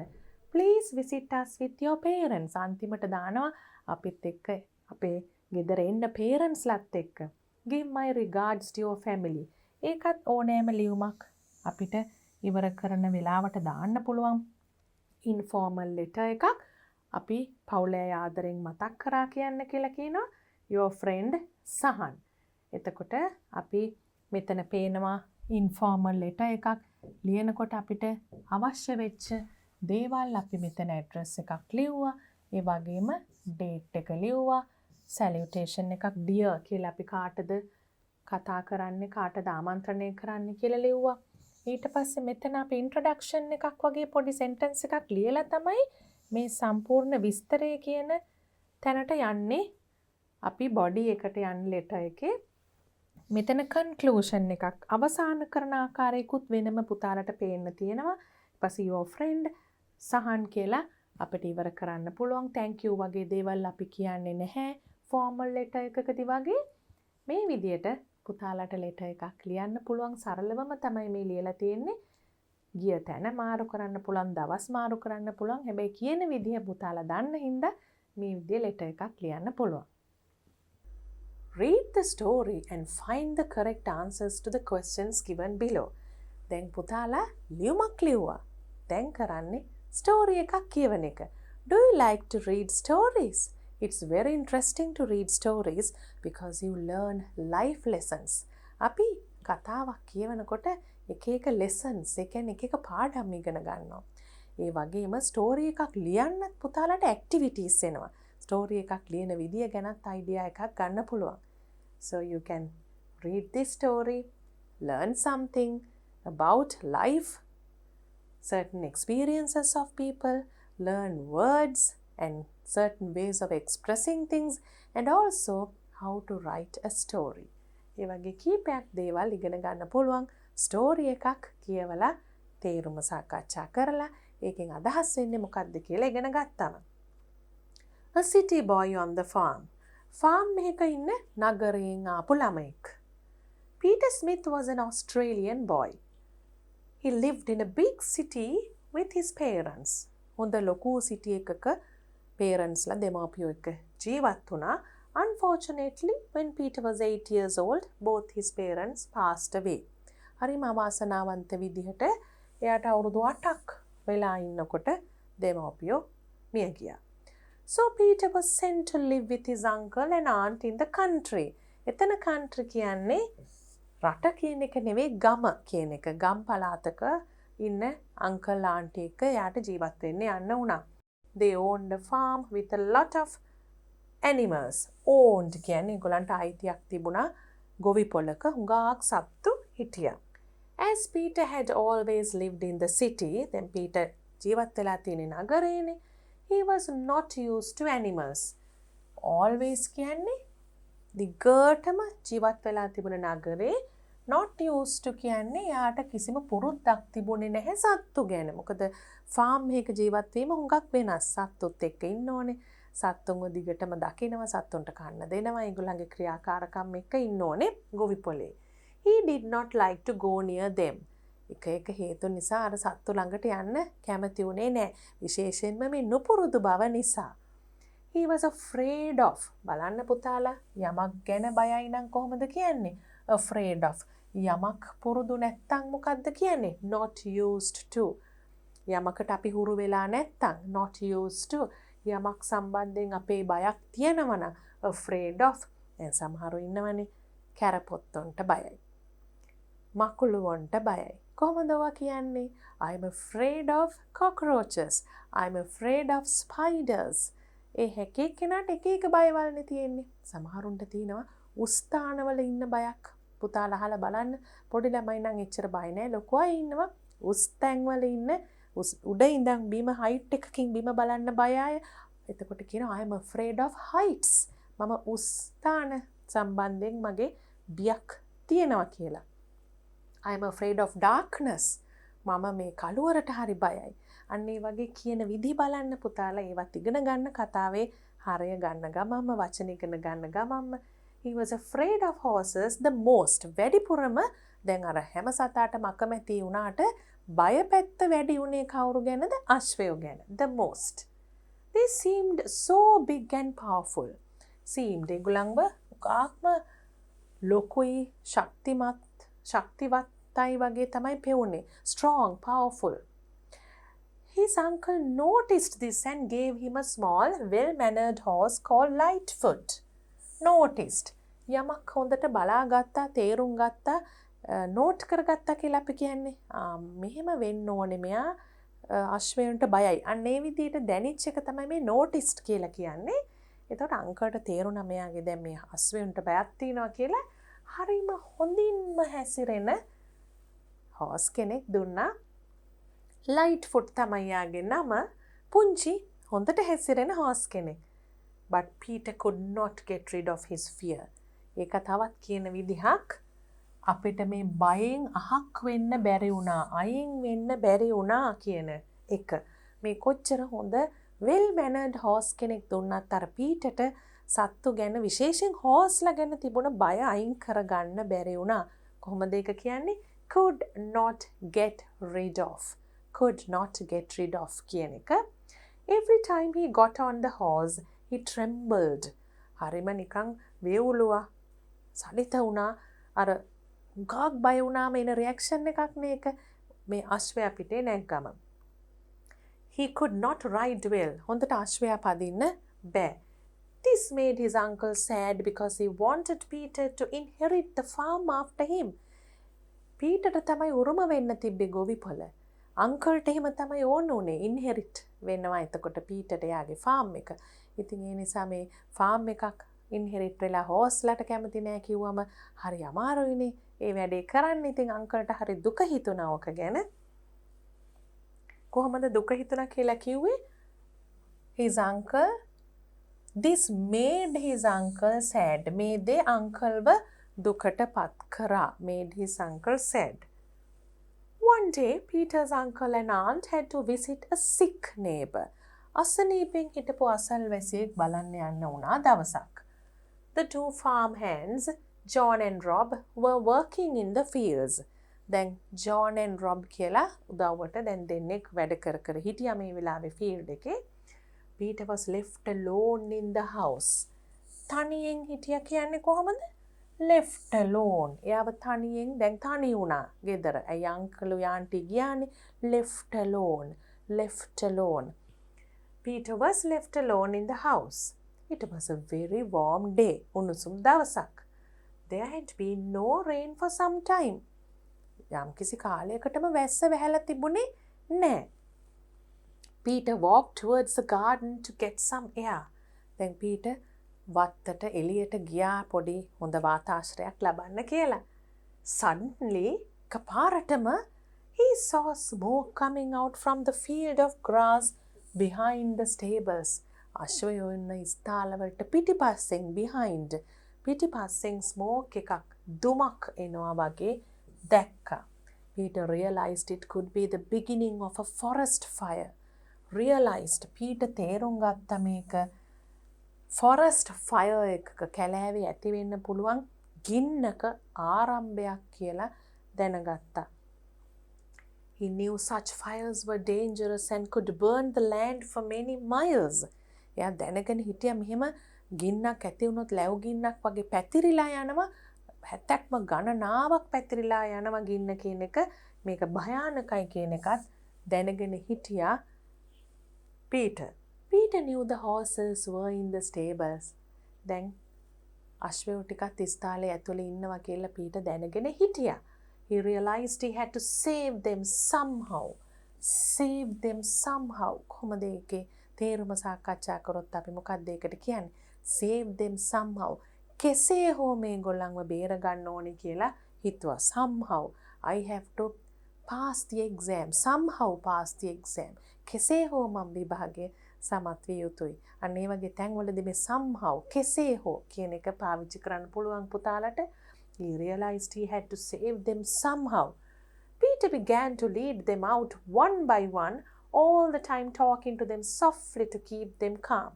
ටිකක් දිගයි වාක්‍ය අපි දෙකට කඩලා හිමීට බලමු මොකක්ද ඒ කිව්වේ කියලා දැන්. Peter began to lead them out one by one. Begin කියන එකේ past form එක began පටන් ගත්තා. One by one කියන්නේ මොකද්ද? එක්කෙනා එළියට ගන්න ගත්තා. All the time talking to them softly. දැන් ඒගොල්ලන්ට හිමීට බොහොම කතා කරා softly to keep them calm. නැත්තම් ඒගොල්ලෝ කලබල වෙනවනේ. ඇයි මේ එළියට ගන්නේ? ස්මෝක් එකක් එන්නේ ඇයි? බලන්න කොච්චර ලස්සනට මේ ප්‍රතිචාරය දක්වලා තියෙනවද කියලා calm. ඒගොල්ලන්ව කලබල නොවී තියෙන විදිහට එක්කෙනා එළියට ගත්තා. Finally අන්තිමට මොකක්ද උනේ? The horses were safe in the front field. Horseලා ටික බේරිලා දැන් ඉස්සරහට ආවා front එකට. But the fire was getting bigger. ඒ කියන්නේ දැන් ගින්න වැඩි වෙනවා, ලොකු වෙනවා. Peter began to bring buckets of water and throw on the burning grass. දැන් වතුර buckets ගෙනල්ලා මේ ගිනි ගන්න grass උඩට දැම්මා Peter. The smoke hurt his eyes and he felt tired. Hurt his eyes. දැන් මේ දුම වදිනකොට අපේ ඇස් රිදෙනවනේ. ඒ විදිහට පීටර්ට දැනුණා. හැබැයි පීටර්ට මහන්සියකුත් දැනුණා. Yet he did not stop. ඒ උන්නත් ඔහු නැවැත්තුවේ නෑ කියලා කොහොමද කියන්නේ? Yet he did not stop. ඒත් ඔහු නැවැත්තුවේ නෑ. Suddenly he heard the hooves of a horse. Hooves මෙතන පේනවා. And saw John riding into the garden. දැන් ඔන්න එකපාරට අශ්වයන්ගේ කුර සද්දයක් ඇහුණා. John garden එකට එනවා ඇහුණා. Brave boy, he said. හරිම නිර්භීත ළමෙක්. ඔයා පිරිමි ළමෙක් නිර්භීත boy කෙනෙක්. We saw the smoke and Rob went to get help, but someone must bring the sheep home. අපි smoke දැක්කා. Rob ගියා උදව් ඉල්ලන්න. හැබැයි sheep බැටළුවෝ ගේන්නත් ඕනේ අපි ගෙදරට. Otherwise එහෙම නැත්නම් කියන එක තමයි otherwise කියන එකේ අදහස. They might wander off to the forest. ඒගොල්ලන් ඔහේ අර කැලේට ඇවිදගෙන යයි farm එකට අපි දැන් ගෙනාවේ නැත්තම්. Can you ride Lightfoot and bring them back? Lightfoot කියන්නේ අර small horse නේ, well mannered. පීටර්ට දුන්නේ අංකල්. එයාටත් පොඩි බයක් තිබුණා. හැබැයි මේ වෙලාවේ ඇහුවම පුළුවන් ද Lightfoot ගෙන් ගිහිල්ලා මේගොල්ලන්ව එක්කන් එන්න කියලා. Peter jumped onto the horse and rode to the fields. එයා හිතුවේ නෑ ටක් ගාලා අශ්වයා පිටට පැන්න. ඊට පස්සේ අශ්වයාව පදවගෙන ගියා field වලට. It was a difficult job. එක ටිකක් අමාරු කාර්යයක්. difficult job කියන්නේ මෙතන job කියන්නේ රැකියාවකට නෙවෙයි අමාරු කාර්යයක්. It was a difficult job. එහෙනම් opposite එක it was an easy job. ඉතින් මෙතන difficult job. And it took a long time. Took a long time කියන්නේ ලොකු දිග වෙලාවක් ගත වුණා මේකට. By the time he brought them home, brought කියන්නේ මොකක්ද? bring කියන එකේ past form එක. ඒගොල්ලන්ව ගෙනාවට පස්සේ by the time කියන එකත් පුතාලා ඉගෙන ගන්න ඕනේ. ගෙනාවට පස්සේ කියන එක නෙමෙයි මෙන්න මේ වෙලාව වන විට. ඒ කියන්නේ ඒගොල්ලන්ව ගෙදර ගෙනාපු වෙලාව වන විට. The fire had been put out. ඒ කියන්නේ fire එක නැවතිලා තිබුණා ඒ වෙනකොට. His uncle was at the door waiting for him. Uncle දැන් දොර ළඟ ඉන්නවා පීටර් එනකන් බලාගෙන. You are a wonder, Peter. You saved my horses. ඔබ නම් හරිම පුදුම සහගත කෙනෙක්. ඔබ මගේ අශ්වයෝ ටික බේරගත්තා. He said. Did they hurt you? He asked.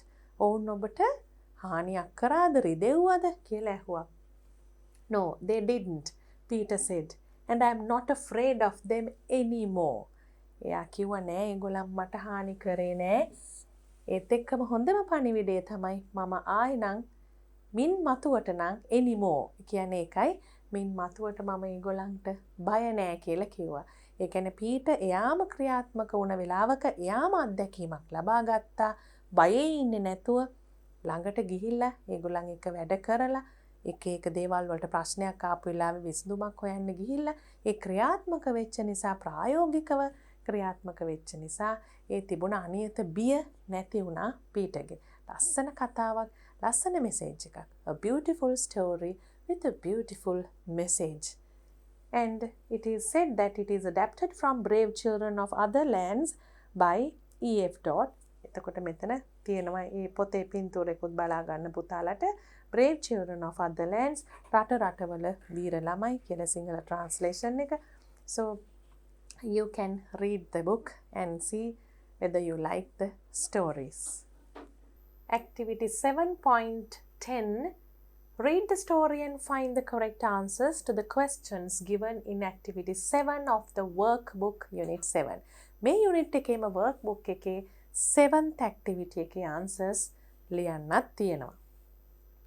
Answer the questions. Where did Peter live after his parents' death? Parents passed away කියලා තිබුණා. Parents' death කියන්නේ දෙමව්පියන්ගේ අභාවයෙන් පස්සේ කොහෙද හිටියේ කියන එක තමයි අහන්නේ.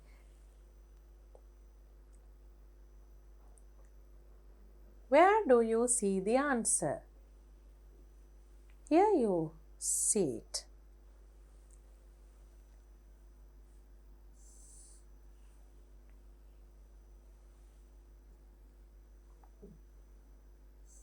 With his uncle and aunt in the country.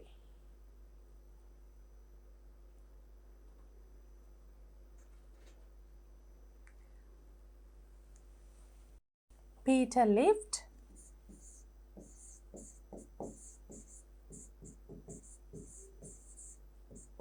in the country with his aunt and uncle.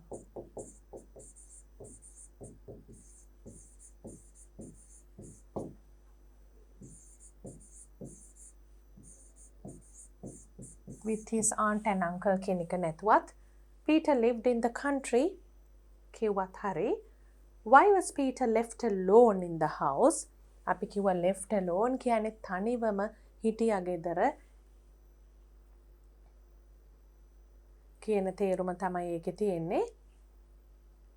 ඇයි එයාට තනියෙන් ඉන්න උනේ? Peter's uncle and aunt had to visit a sick neighbor.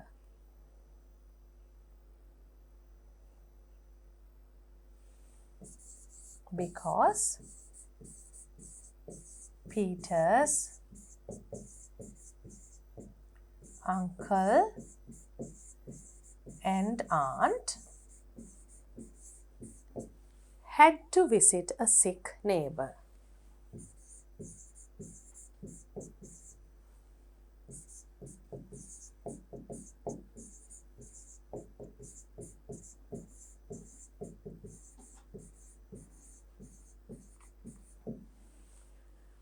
did he see behind the stables? Stables වලින් පිටිපස්සේ behind කියනකොට අපි දන්නවා පිටුපස්සේ. අපි උත්තරේ තියෙන තැන බලමු ඒක. There had been no rain for some time කියන එකට පස්සේ තමයි තියෙන්නේ Peter garden එක පැත්තට ගියා කියලා. එතන තමයි තියෙන්නේ he saw smoke coming out from the field of grass behind the stables. දුමක් දැක්කා. He saw smoke coming out.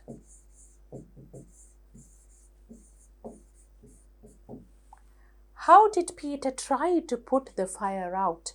Try to put the fire out කියන්නේ කොහොමද ගින්න නිවන්න උත්සාහ කරේ කියන එක.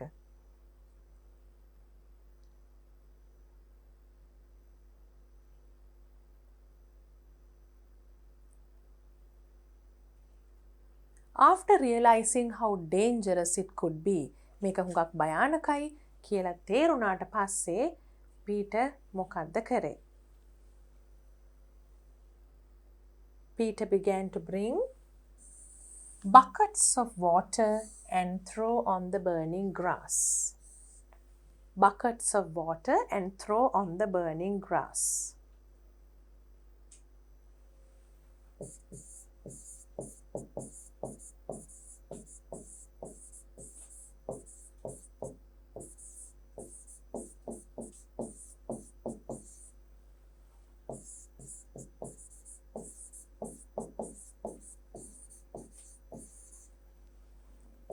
Through.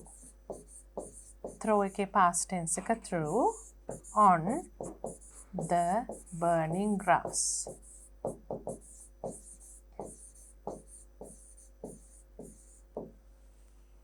Who brought the sheep home? කවුද බැටළුවන්ව ගෙනාවේ ආපස්සට? Someone must bring the sheep home කියලා තියෙනවා. එතකොට තමයි ජෝන් request කරේ පීටර්ට ගිහිල්ලා එක්කන් එන්න කියලා. It was a difficult job and it took a long time.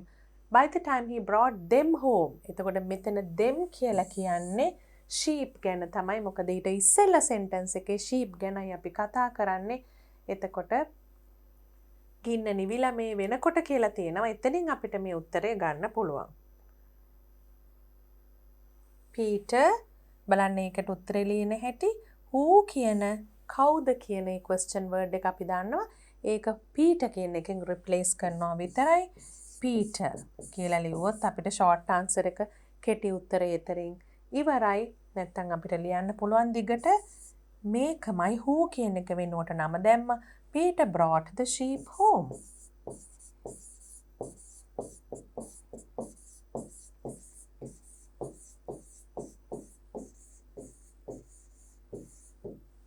Then we have the last question. Who is he in line 6 of the third paragraph?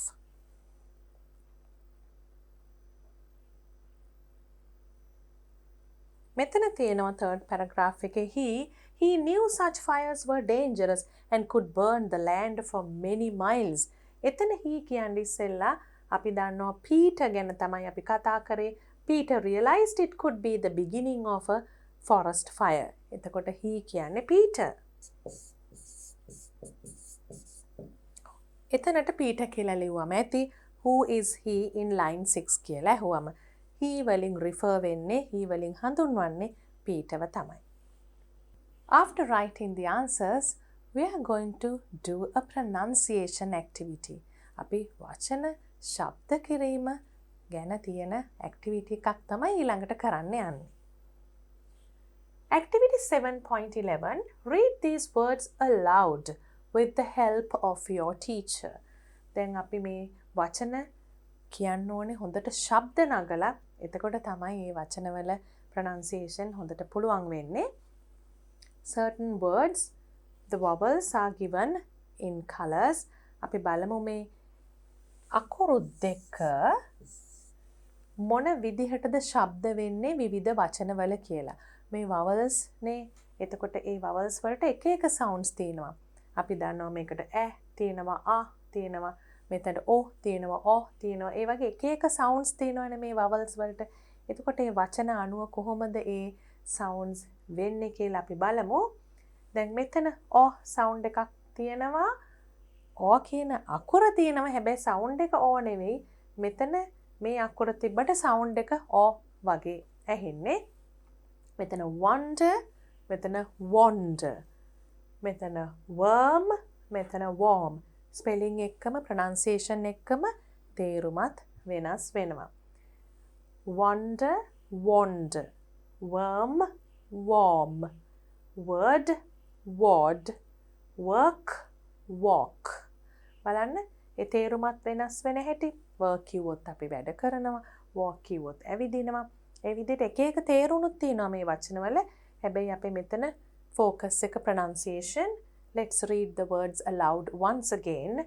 Wonder, wander, worm, worm, word, ward, work, walk, want, wand, wash, wart, wall.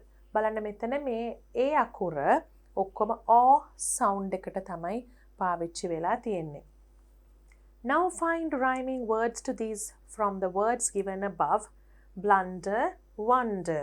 දැන් අපි හුඟක් rhyming words කරලා තිනවනේ poems වලත් same ending sound එක විදිහට අපිට ඉවර වෙන ශබ්ද වෙන වචන වලටනේ අපි rhyming words කියලා ඉගෙන ගත්තේ.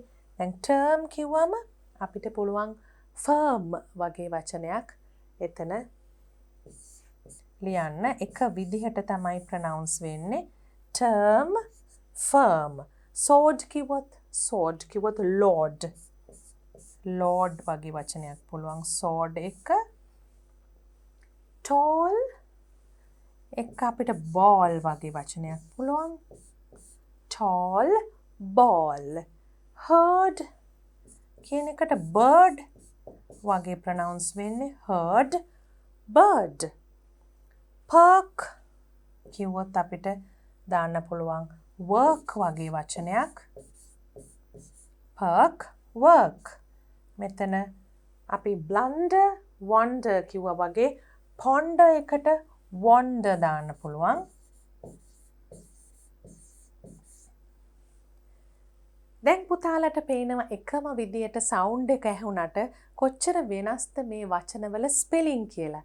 එතකොට spelling වලට විතරක් අපේ ශබ්දය decide කරන්න බෑ. අපි කියවලා පුරුදු වෙලා දැනගෙන ඉන්න ඕනේ මේ වචන මේ විදිහටයි pronounce කරන්න කියලා. Let's practice the rhyming words once again. You all have to read these words aloud with me. Let's start. Term, firm. Sword, lord. Tall, ball. Herd, bird. Perk, work. Ponder, wander. And now we are moving on to writing a story. We read a story about Peter. Peter's parents dying and Peter going to stay with his aunt and uncle in a farm, and what happened to him when he was living in a farm. One day when he was left alone in the farm. So like that, now we are going to write a story. We know how to develop ideas in a story. පුතාලා කරලා තියෙනවනේ අදහස් එකින් එක ගලපලා එකක් මත එකක් අදහස් ගොඩනගලා මුල මැද අගක් එන විදිහකට අපි ස්ටෝරි එකක් ලියන්නේ කොහොමද කියලා. පුතාලා ස්ටෝරීස් ලියලා ඇති නේද? දිගට ස්ටෝරීස් ලියන්න දක්ෂ දුවල පුතාලත් මෙතන ඉන්න පුළුවන්. අපි බලමු මේ ස්ටෝරි එක ලියන්න අපිට කරලා තියෙන උදව් මොනවද කියලා. Activity 7.12 writing. Let's write a story. All over the world there are stories about brave children. This is an introduction about what we are going to do. All over the world, ලෝකෙ පුරාම ඉන්නවා brave children. Stories about brave children. ඉතාම නිර්භීත ළමයි ගැන කතා තියෙනවා. This story of Hans who saved his city from flooding is one such story. එතකොට Hans කියන්නේ මේ වගේ flooding වලින් ජල ගැල්මකින් එයාගේ city එක බේරගත්ත ළමෙක් ගැන. Who saved his city from flooding in one such story. Step 1. Now we are being told how to write a story. අපි බලමු story එකක් ලියන්න අපිට අවශ්‍ය වෙන පියවර steps මොනවද කියලා. Before writing the story, let's arrange the facts. Arrange the facts. කරුණු අපි දැන් ඒක සකස් කරගන්න ඕනේ, පෙළගස්ව ගන්න ඕනේ. Look at the pictures and write the relevant words or phrases from the table under each picture. Look at the pictures and write the relevant words. අපිට පින්තූර දීලා තියෙන නිසා ඒ පින්තූර වලට අදාළ වචන phrases අපිට ලියන්න පුළුවන්. The table under the each picture කියලා තියෙනවා. That from the table under each picture අපිට දීලා තියෙන වචන වලින් මේ පින්තූරට මම මේ වචන පාවිච්චි කරලා වාක්‍ය හදනවා කියලා අපිට තෝරා ගැනීමක් කරන්න පුළුවන්. Now you can see a huge wall kind of a thing here in this picture, and also you can see a small hole and water. Also you can see a little bit of water dripping from there, you can see. And also a boy is walking, and you can see that the boy is reacting towards what he's seeing. ඒක දැක්කහම දැන් මෙතන පුංචි හිලක්කින් වතුර වැටෙනවා වගේ දකිනවා. අපිට විස්තරේ දීලා තියෙනවා මේක මොකද්ද වෙන්නේ කියලා. එතකොට ඒකට තමුන්ගෙන් එන ප්‍රතිචාරය අපිට මේ පින්තූරෙන් පේනවා. එතකොට ඒ ප්‍රතිචාරය විතරක් නිකන් එයා පුදුම වෙලා විතරක් නතර වෙන්නේ නැහැ. මේ වතුර නවත්ත ගන්න දරන උත්සාහය පේනවා. ඒ වගේම මෙතන අපිට පරිසරයේ වෙනස් වීම තුළ රෑ වෙනකන් මේක කර හිටපු බවත් පේනවා. වතුරත් එනවා දිගටම. ඉතාම අමාරුවෙන් නතර කරගෙන ඉන්නවා. ඊට පස්සේ අපිට පහවදා උදේ වෙනකොට එයාව හම්බ වුණා හොය හිටපු කෙනෙක්ට කියන එකත් අපිට තේරෙනවා. ඊට පස්සේ ඒ වෙනකොට හුඟක් අමාරුවෙන් අසනීප ගතියකින් හිටිය බවක් පේනවා. එයාව බේර ගන්න අවස්ථාව වෙනකොට ෆ්ලඩ් එකක් ඇවිල්ලා වගේ පේනවා. එන්න පටන් අරගෙන වගේ පේනවා. ඒත් එක්කම අවසානයේදී අපිට පේනවා හැමදේම ඒ ළමයා නිසා විසඳිලා ඒක කොහොමද අනිත් අයගෙන් ඒ ළමයා ඒ ප්‍රශංසාවක් ලබන්නේ කියන වගේ පින්තූරේ අදහසකුත් අපිට පේනවා. A hole, ඒ කියන්නේ සිදුරක්. Walk, water, trickling down. Dike, sea, dangerous. Floods, cold, cover, tired, did not give up. Hands, did not give up කියන්නේ අතහැරියේ නෑ කියන එක. එතකොට hands, අත්. ඒවා තේරෙනවානේ. cold, cover කියනකොට සීතලයි. cover කරනවා, ආවරණය කරනවා. tired කියනකොට මහන්සි. කොයි තැන්වලටද මේ වෙන්න පුළුවන්? father කියන්නේ අපි දැක්ක එතන පොඩි එක්කෙනාව ළමයා වඩාගෙන ඉන්නවා. ඒ father. found hands, ඒ කියන්නේ හොයාගත්තා කියන එක. එතකොට අපිට ගලප ගන්න පුළුවන් අනිවාර්යයෙන්ම මේ තාත්තා හොයාගත් එක තමයි මෙතන තියෙන්නේ කියලා. all night, රෑ පුරාම කියන එකත් අපි අර පරිසරයේ වෙනස් වීම පින්තූරෙන් දැක්ක නිසා ඒකත් අපිට කියන්න පුළුවන්. holding on කියන්නේ දිගටම ඒකට අපි කොහොම හරි ඒක දිගටම අල්ලගෙන හිටියා කියන එක. sick, shivering, praised, a hero, carry home. අසනීපයි, වෙවුලමින් හිටියා. praised කියන්නේ ප්‍රශංසා කරා. යා වීරයෙක් විදියට, හීරෝ කෙනෙක් විදියට සැලකුවා. එතකොට කැරි කියන්නේ අතන තාත්තා වඩාගෙන හිටපු තැනට වෙන්න පුළුවන් එහෙම කියන්නේ. ඊට පස්සේ නිවසට ගියා කියන එකත් අපිට කියන්න පුළුවන් මේ වචන පාවිච්චි කරලා. Step 2. The beginning of the story is given below. Look at the pictures above and complete the story. You may make use of the words given above. දැන් අපිට තියෙන්නේ කතාව සම්පූර්ණ කරන්න වචන ටිකත් ලියලා ඊට පස්සේ. Netherlands is a country in northwestern Europe. Some parts of it lie below sea level. සමහර කොටස් මේ රටේ මුහුදු මට්ටමට වඩා පල්ලෙහැන් තමයි තියෙන්නේ. So එම නිසා water from the sea is held back by walls called dikes. ලොකු walls, dike කියලා හඳුන්වන ඒවෙන් තමයි මේ මුහුදු මට්ටමට වඩා පල්ලෙහා තියෙන ස්ථානවලට වතුර එන එක වළක්වන්න හදලා තියෙන්නේ. A long time ago there lived a boy called Hans in Netherlands කියලා අපිට ආරම්භයක් දීලා තිනවා. දැන් අපි වචන ලියන්න බලමු කොයි පින්තූර වලටද මේ වචන ගැලපෙන්නේ කියලා.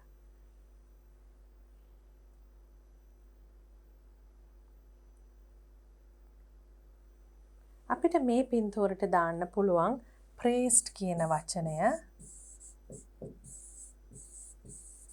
ප්‍රශංසා කරනවා අපිට පේනවා මෙතන a hero එයාව වීරයෙක් විදියට හැඳින්වුවා කියන එකත් අපිට මෙතන දාන්න පුළුවන්.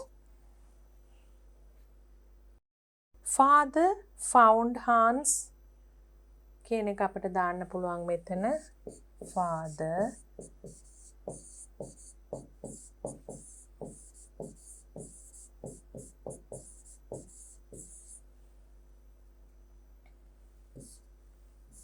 all night කියන එකත් අපිට දාන්න පුළුවන්.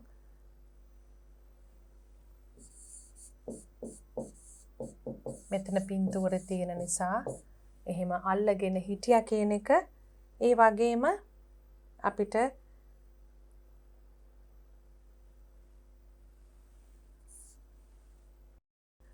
ඩයික් කියන එක a hole හිලක් දකින්න එක ඇවිදින එක මුල් හරේ පින්තූර වලට දාන්න පුළුවන්. a hole walk water trickling down.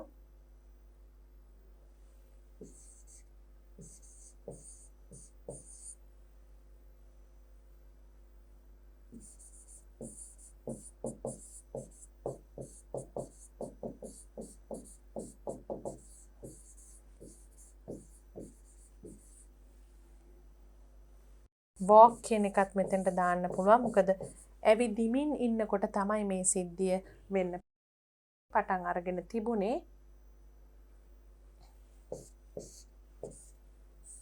Dyck කියන එකත් අපිට දාන්න පුළුවන්. sea කියන එකත් දාන්න පුළුවන්. ඩයික් කියන එක ඉන්ට්‍රොඩියුස් කරන තැනදීම මුලින්ම දකින තැන දාන එක තමයි වඩා සුදුසු. එතකොට දකිනවා කියන එක අපිට මෙතන දාන්න පුළුවන් see කියලා.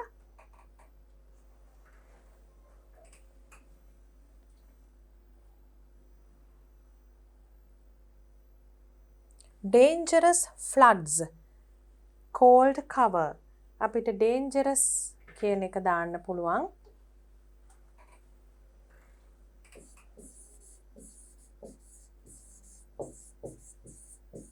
මෙතනදි dangerous බව දැනුණා කියන එක දාන්න පුළුවන්.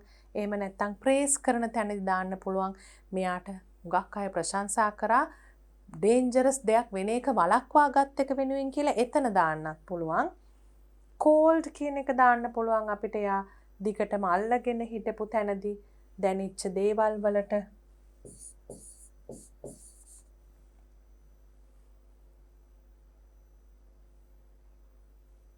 cover කියන එක දාන්න පුළුවන්.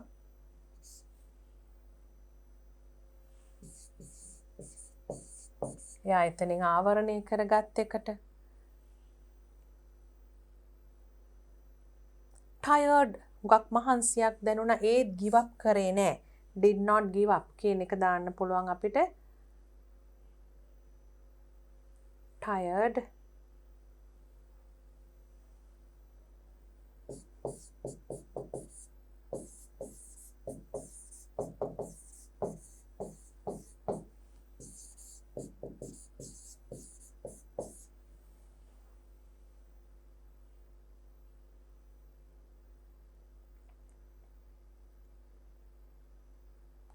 father holding on අපි holding on කියන එක දැම්මා. sick and shivering කියන එක දාන්න පුළුවන්. carry කියන එක දාන්න පුළුවන්. father යාව උස්සගෙන ඉන්න තැනට carry sick shivering අසනීප ගතියක් වේවුලන ගතියක් ඒ වෙනකොට ඇවිල්ලා තිබුණ වතුර නිසා. So we have taken these words shivering, carry. Finally home you can put home. And hands also you can put here. You can put home here. That he went home. Here you can put hands.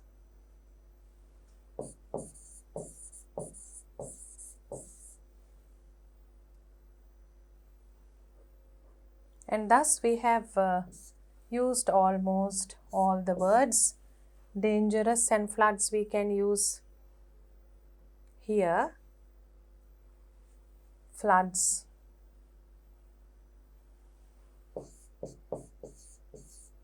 Anywhere.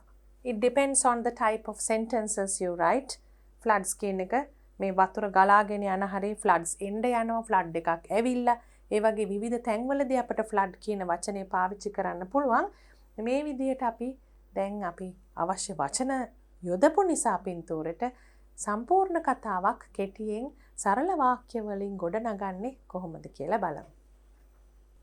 We can start like this using the first picture. A long time ago there lived a boy called Hans in Netherlands. ඒක අපිට දීලා තිබුණා. ආරම්භ කරන විදිහ දීලා තිබුණානේ. එතකොට අපි එතනින් එහාට තමයි ලියන්නේ. One day he was walking along a dike. එක දවසක් එයා මේ dike එකක් දිගේ ඇවිදගෙන ගියා. There was a small hole in the dike. පුංචි සිදුරක් තිබුණා මේ dike එකේ. ඒක අපිට පළවෙනි පින්තූරෙන් පේනවා. Hans saw water trickling down the wall from the hole. Hans දැක්ක මෙතනින් වතුර වැටෙනවා. මේ හිලෙන් ටිකක් ටික වතුර වැටෙනවා දැක්කා. He remembered how dangerous it would be if the city is flooded. එයාට මතක් වුණා කොයි තරම් භයානක වෙයිද මේ සිටි එක ෆ්ලඩ් වුණොත් එහෙම නැත්නම් ගම් වතුරක් ගැලුවොත් මුහුද ගොඩ ගලලා මෙතනින් වතුර ඇවිල්ලා සිටි එකට මේ මුහුදු මට්ටමටම වතුර ආවොත් කොයි තරම් විනාශයක් වෙයිද කියලා එයාට මතක් වුණා. Then he covered the hole with his hand and tried to limit the amount of water trickling down. මොකද්ද දැන් උත්සාහ කරේ මේ cover කරලා සිදුර අතින් cover කරලා ඊට පස්සේ සීමා කරන්න උත්සාහ කරා මෙතනින් එන වතුර ප්‍රමාණය. Then we can write like this. He waited for a long time. එයා හුඟක් වෙලා හිටියා. His hands were paining but he did not give up. He was holding on all night. අත් රිදුණා. ඒ වුණාට give up කරේ නෑ, අතහැරියේ නෑ. මුළු රෑ පුරාම අල්ලගෙන හිටියා. His father found Hans after looking for a long time. තාත්තට ෆාදර්ට හම්බ වුණේ හාන්ස් හුඟක් වෙලා හෙව්වට පස්සේ අපිට ඉර පායලා තිනවා පේනවා. By then it was morning. ඒ වෙනකොට උදේත් වෙලා. Hans was sick. He was shivering too. His father carried him with love. Hans was sick. අසනීප ගතියක් තිබුණා. ගොඩක් වෙලා ඉඳලානේ shivering වෙවුලන ගතියක් තිබුණා. ඊට පස්සේ තාත්තා බොහොම ආදරෙන් හාන්ස්ව වඩා ගත්තා. He shouted for help. එයා කතා කරා උදව්වට. Many villagers got together and worked hard to mend the wall. අපිට එහෙම කෑල්ලක් එකතු කරන්න පුළුවන් කතාව හොඳින් ගලපන්න ඕන නිසා මේ ෆ්ලඩ් එක නතර කරන්න අනිත් අය උදව් කරා කියන එක. Many people gathered after that. Everyone praised him. They called him a hero for saving the city. එතකොට ඊට පස්සේ තවත් මිනිස්සු ගොඩක් එකතු වුණා. දැන් මෙහෙම දෙයක් වුණා කියලා දැනගත්තම ඉස්සෙල්ලාම හෙල්ප් කරන්න ආපු කට්ටිය ඊළඟට එහෙම දෙයක් වුණාම බලන්නත් කට්ටිය එනවනේ වැඩේ. වුණාට පස්සෙත් මොකද වුනේ කියලා බලන්න. එහෙම කට්ටියකුත් ආවා. ඊට පස්සේ ඒගොල්ලෝ හැමෝම මෙයාව ප්‍රශංසා කරා, වර්ණනා කරා, ප්‍රේස් කරා කියන්නේ ඒකනේ. මේ කරපු ක්‍රියාව අගය කරා. They called him a hero for saving the city.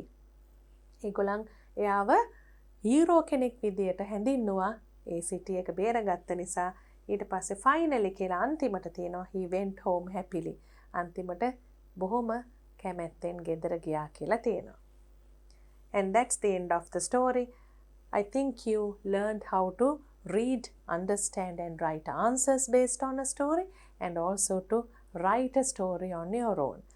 Now you have to try and write a different story. දැන් මෙතන පුතාලට පින්තූර ආශ්‍රයෙන් තමයි කතාව ගොඩනගන්න තිබුණේ.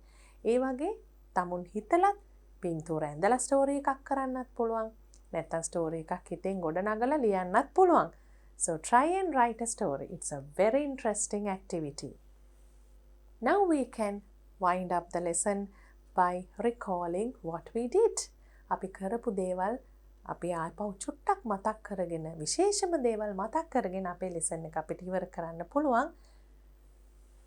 We did active voice,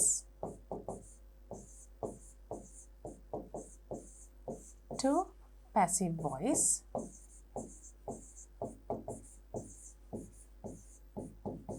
විශේෂයෙන් මෙතනදි කරේ simple past tense එක. simple past active voice එක කොහොමද passive voice එකට හරවන්නේ කියන එක එතනදී අපිට structure එක මතක් කරගන්න පුළුවන්. was over මේ දෙකෙන් එකයි ඊට පස්සේ past participle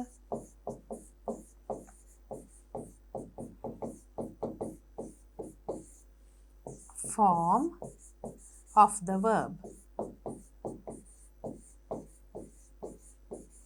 ඒත් එක්කම අපිට මතකයි reading aloud, reading the words aloud to practice certain pronunciation activities. Pronunciation කියන්නේ ශබ්ද නගා දේවල් හරියට ශබ්ද කරන උච්චාරණය කරන්න අවශ්‍ය වෙන activities උත් අපි කරා. Pronunciation activities.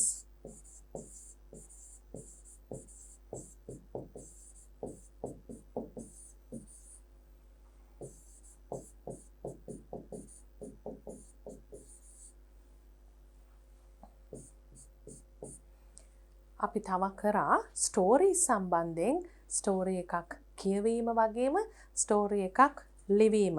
ඒත් එක්කම අපි කෙරුවා transferring information.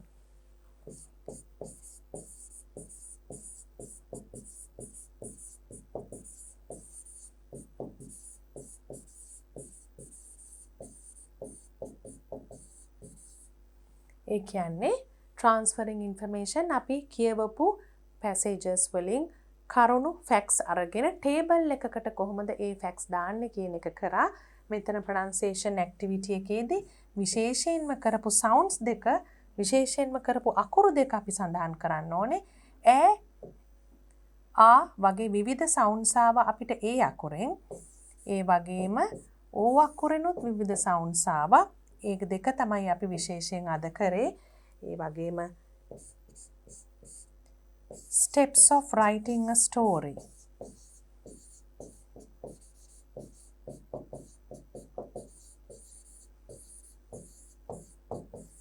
කතාවක් ලිවීමේ පියවර. ඒවත් අපි කරා. මේ ඔක්කොම පුතාලා හොඳට activities හැම එකක්ම කල්පනාවෙන් කරා නම් ඉගෙනගෙන ඇති. I hope you did these activities with me today. පුතාලට මතකයි අපි මේ activities කරනකොට තව හුඟක් දේවල් මෙතන ලිව්වේ නැති දේවල් highlight කරා. dialogue එකකදී එක දේවල් express කරන්නේ කොහොමද? ඒ වගේ දේවල්. ඒත් එක්කම මෙතන අපි writing a letter to a friend කියන එකත් කරා.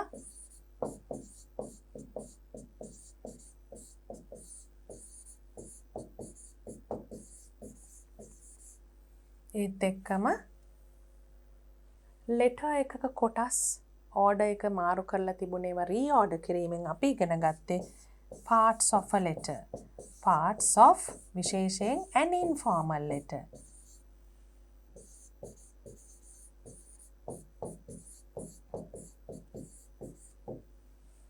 With all what you learned from these activities, let's also get ready to do the workbook activities.